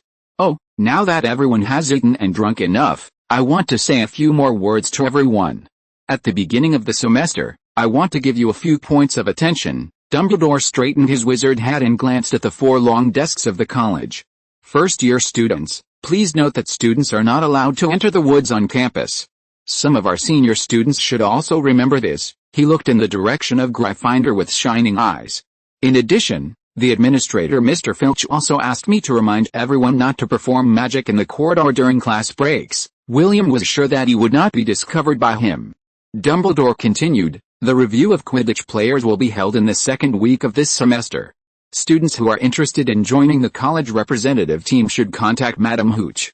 Finally, I must tell everyone that anyone who does not want to encounter an accident and a painful death, please do not enter the corridor on the right side of the 4th floor. His expression was very serious. Several people laughed out loud inappropriately. Led by Professor Dumbledore, William also sang the school song to the tune of From the New World and finally ended the dinner. Let's go. For Merlin's sake, I'm so sleepy that I can hardly open my eyes, Penelope yawned. They lined up and walked towards the entrance hall. Please wait a moment, William. A brown-haired senior boy came from the other end of the Ravenclaw table, stopped William, and handed him a note in his hand, saying, Professor McGonagall wants me to give it to you, dear William. Come to my office at 10 o'clock tomorrow morning. Minerva McGonagall P.S. Remember to bring some apples for breakfast. William repeatedly checked the last sentence of the note, but did not read any more complicated meaning. It seemed that Professor McGonagall really asked him to bring some apples to her office tomorrow, but this seemed even more weird. Why apples? He looked bewildered. Thank you Aspirin for the reward, and thank you Check for the monthly ticket. I asked the editor today, and I can't be recommended this week for the time being. I need to accumulate more words and collections, so I still have to rely on the rankings to track traffic. Sigh. Please give me some rewards and monthly tickets, although I feel guilty. It seems appropriate to post this chapter in the evening. Chapter 22 You shouldn't stare at a lady like that. I'm Robert Hilliard, Ravenclaw's prefect. The brown-haired senior boy introduced himself, and he took the initiative to extend his right hand to shake hands with William. Thanks to Professor Dumbledore, although William felt a little regretful that he could not get rich, he was glad that he no longer had to introduce himself to everyone he met. If you don't mind, you can go back to the common room with us. On the way back, I can introduce our college to you. William looked at Penelope. It's a tradition for the prefects to lead the freshmen to the common room. She blinked. Then I'm afraid I'll have to trouble you. William accepted Robert's invitation. Robert, together with another female prefect named Grace, took William and the first-year students of Ravenclaw to line up and go to the highest tower on the west side of the castle, Ravenclaw Tower. It's a pleasure to welcome you to Ravenclaw College. The emblem of the college is an eagle, which can soar at heights that other animals cannot reach. Our colors are blue and bronze." Climbing up the stairs around the tower, Robert introduced everyone with a proud expression. The common room is located at the top of Ravenclaw Tower, and the door knocker on the door is enchanted. The common room is round, and the arched windows on the wall overlook the various grounds of the school: Black Lake, Forbidden Forest, Quidditch Field and Herb Garden. "I bet you that no other college has such a wide view as ours." As they talked, they came to the top of the tower stairs. William noticed that there was an old bare wooden board with an eagle-shaped bronze door knocker on it. "I don't want to brag," Robert said modestly and arrogantly, "but Ravenclaw is indeed the house where the smartest wizards are. Rowena, the founder of the house, believes that knowledge is the most valuable wealth, and we think so too.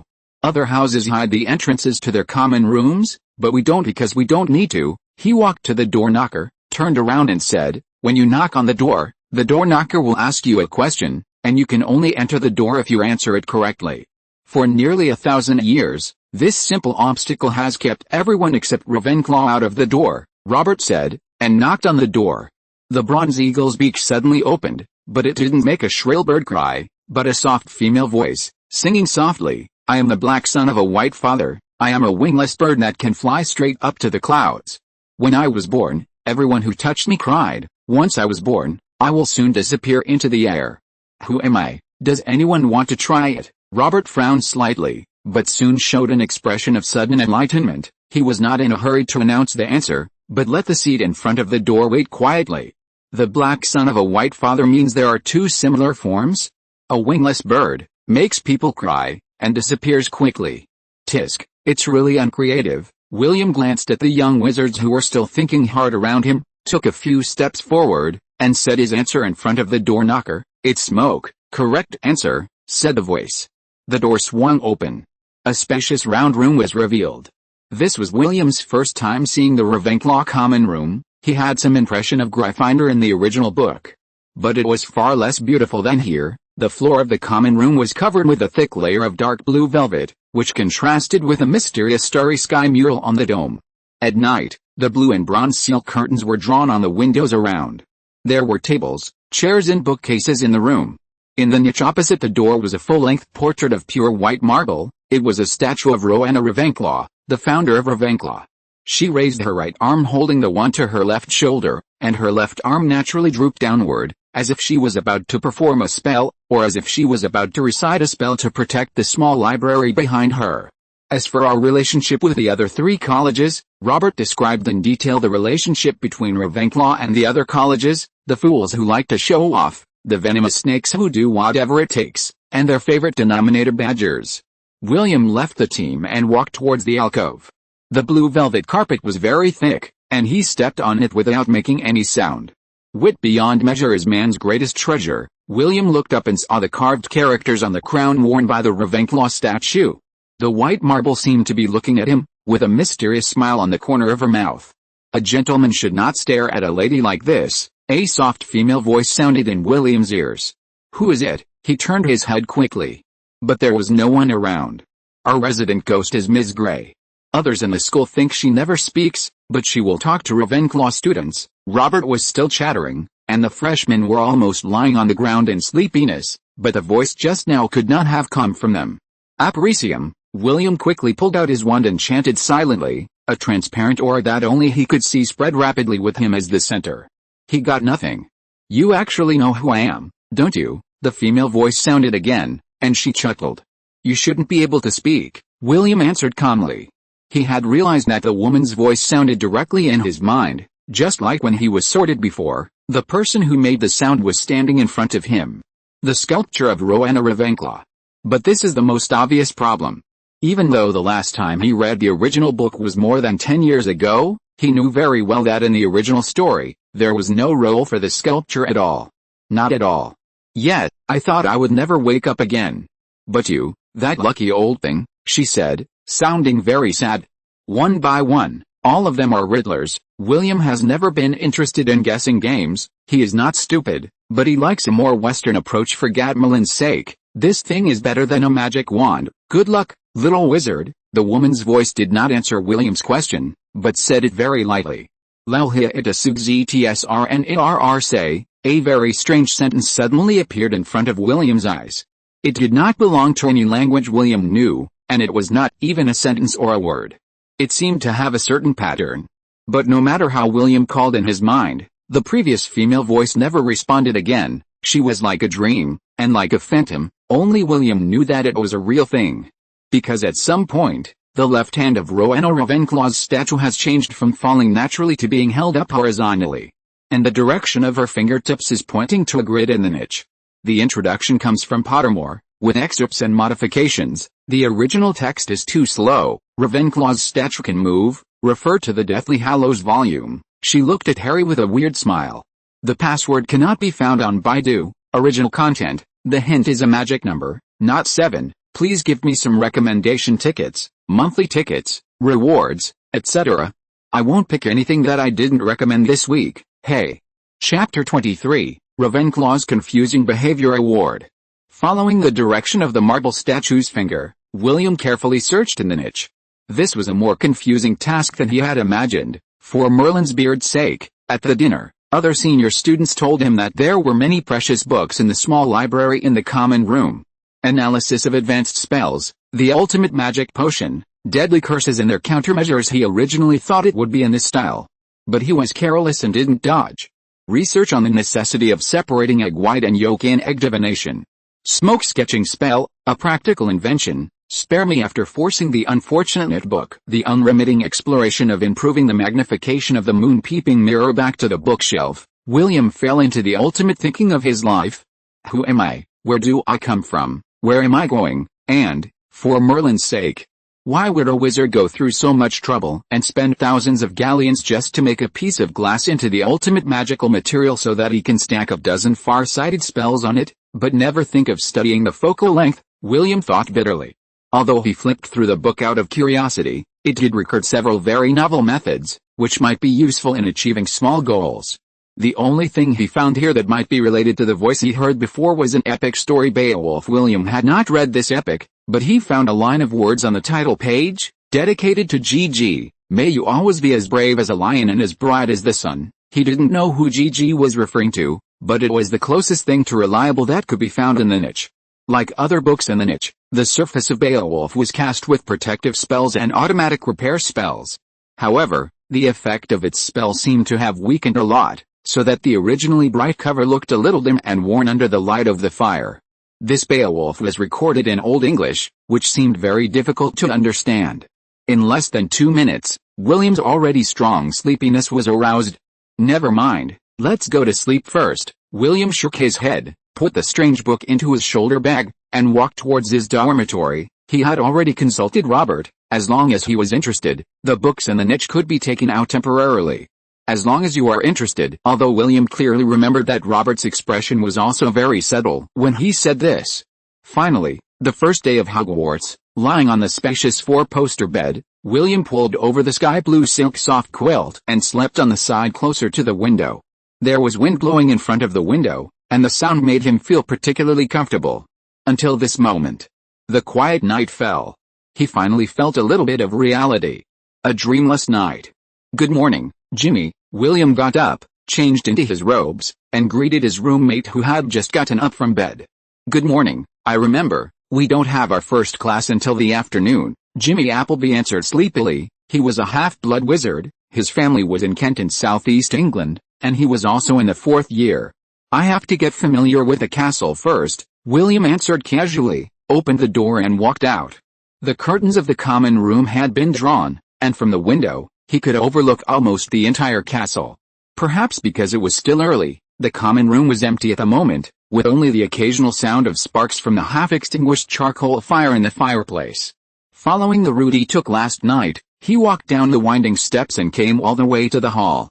Good morning. Hello. Good morning, William. Many people who also got up early greeted him with curious eyes, and William responded one by one. He came to the dining table, got himself some cereal, and soaked it in cold milk. After thinking for a while, William took some scrambled eggs and a piece of toast that was toasted on one side. He had always refused British sausages. Second class in the afternoon, potions, charms and transfiguration are tomorrow, and history of magic. William checked his schedule. Compared to Ilvermorny, the courses at Hogwarts seemed much looser. This just gave him a lot of free time. Huh? Subconsciously, William suddenly stretched out his right hand and slapped his left shoulder hard, making a loud snap sound. Just now, through the corner of his eye, he saw a hand trying to put on his shoulder. William used a lot of force. He turned his head and saw two students in Slytherin uniforms. At this moment, they were staring at him with displeasure. "William boy," one of the boys said hatefully, and he whispered something that seemed to be a swear word. He was half a head taller than William, and his left hand was hidden behind his back unnaturally. Just now, he was the one who wanted to put his hand on William's shoulder. "You are so successful, aren't you? William from Ilvermorny. But it seems that no one has ever taught you what manners are in America," another boy said slowly. He looked stronger than the previous boy, as tall as a giant monster, and his yellow and black buck teeth were fully exposed when he spoke. "I don't remember your names, and I don't want to have anything to do with you," William sighed and stood up. He was speaking from the heart.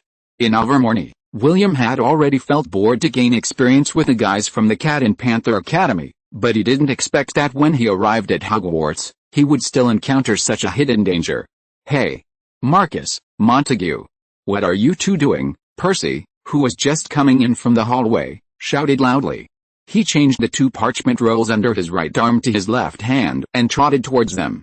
"Go back to your seats, or I will report to the professor and lock you up. I'm the prefect." He pointed to his chest. The pea-shaped badge was shining there. "Prefect.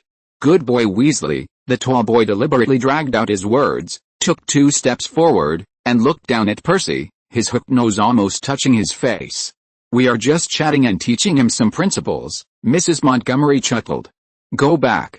This is not a long table of your college." Percy gritted his teeth and glared back at Marcus without giving in. The two of them were so close that they could even smell each other's breath. In the end, Marcus took a half step back first. "Let's go, Mrs. Montgomery. Return our North American star to Weasley." Marcus had a sarcastic expression on his face, and Mrs. Montgomery cooperated with him and made a long hush sound. "If I were you, American boy, I would be extra careful. You should learn to be more respectful. Hogwarts is not for those savages who don't even know what a wand is." Marcus turned to William and said slowly. "Have a nice day." William responded to his provocation calmly. Marcus and Montague whistled and walked triumphantly towards the Slytherin table. "Ignore them. In Hogwarts, if they dare to do anything wrong, the professors will punish them. They are just jealous of you and can't stand Professor Dumbledore praising you in front of everyone at the dinner." Percy stood up for William angrily. He introduced the two of them to William. Montague, a third-year student, and Marcus Flint, a fifth-year student. Both of their families are members of the so-called Sacred 28 clans. "By the way, do they have classes this morning?" William asked casually, stuffing the remaining toast in his hand into his mouth. "Thanks to Huang Changjir and Buayu for the monthly ticket. Thanks to the big guy for the book list. The books in the small library are all written with reference to the description of the college introduction, so they should not be much different. Daily vote request. I reread Les Miserables today. The part where you hear the people sing is really good. Chapter 24, What a Mystery God Has Done. A gentleman's revenge is never too late." William agreed with this nonsense. So he never held a grudge overnight. Not even after a meal. "Well, let me think about what Marcus said. Slytherin will have defense against the dark arts with us after breakfast. I'm not sure about Montague.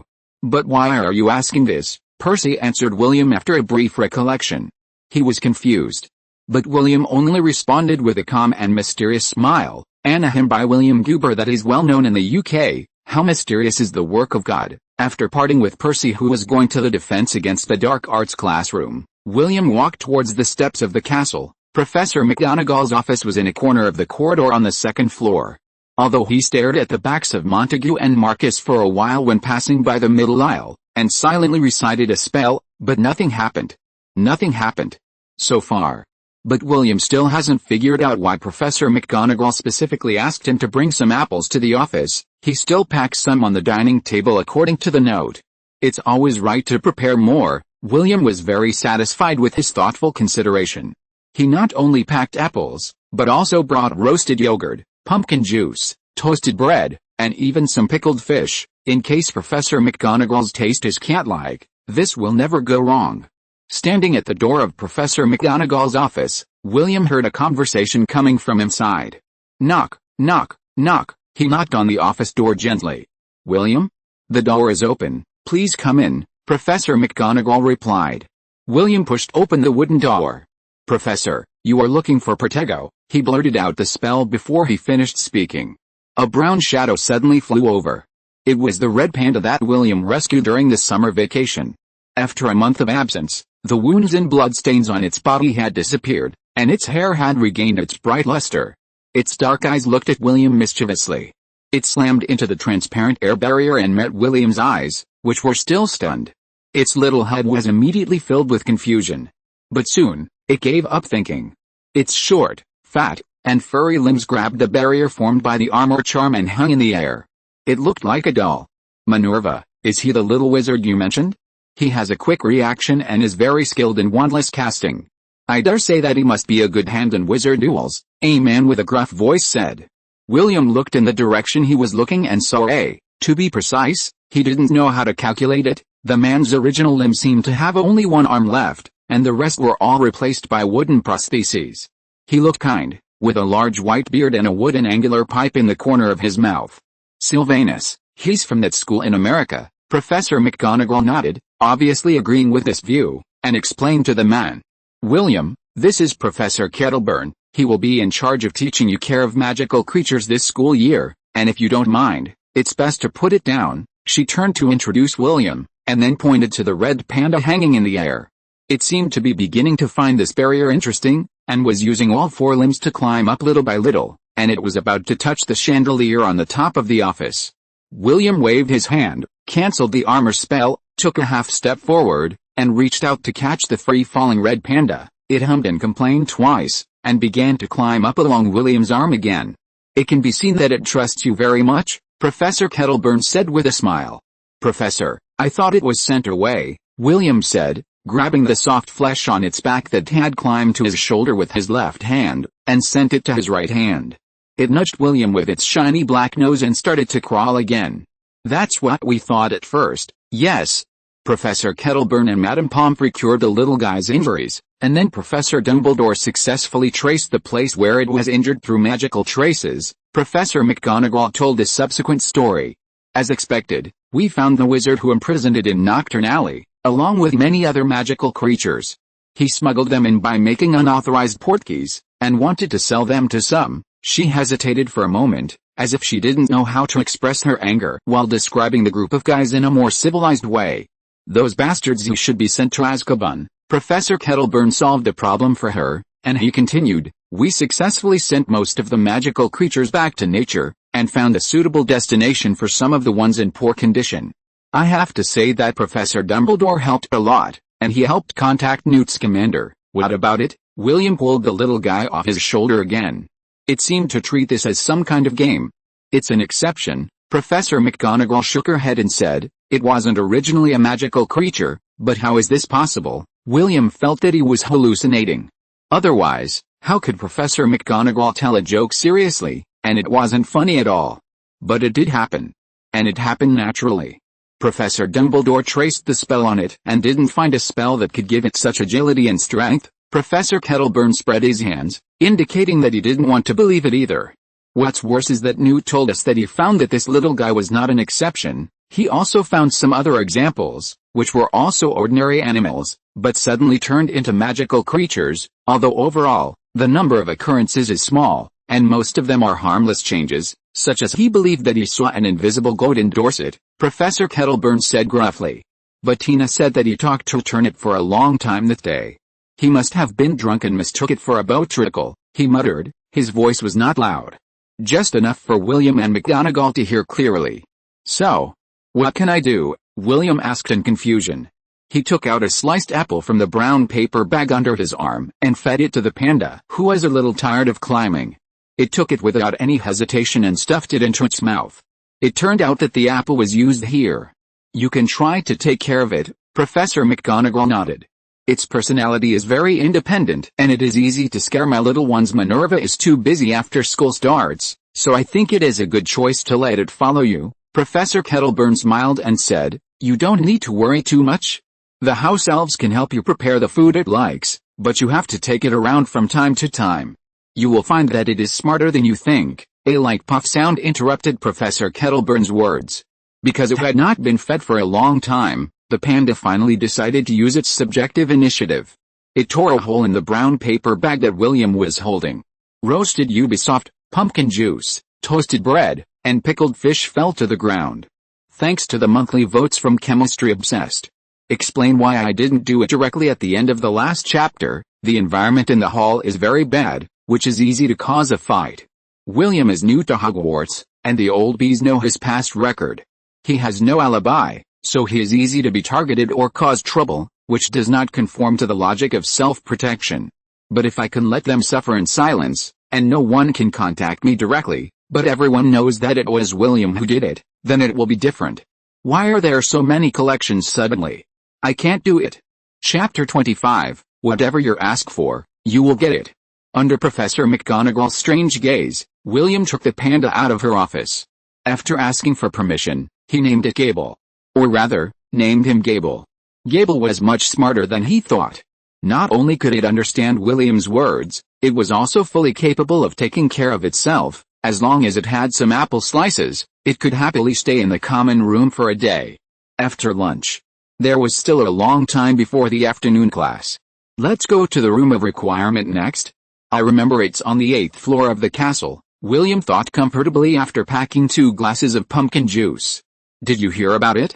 In the defense against the dark arts class this morning, the 5th-year Slytherin, Marcus Flint, dared to call Professor Quirrell a fool. He must be crazy, and he refused to change his words. Professor Quirrell called Snape over, and he called Snape a fool. The Gryffindor table next door was talking. And that Montague, I really wish I could see the face of that old bat, Snape.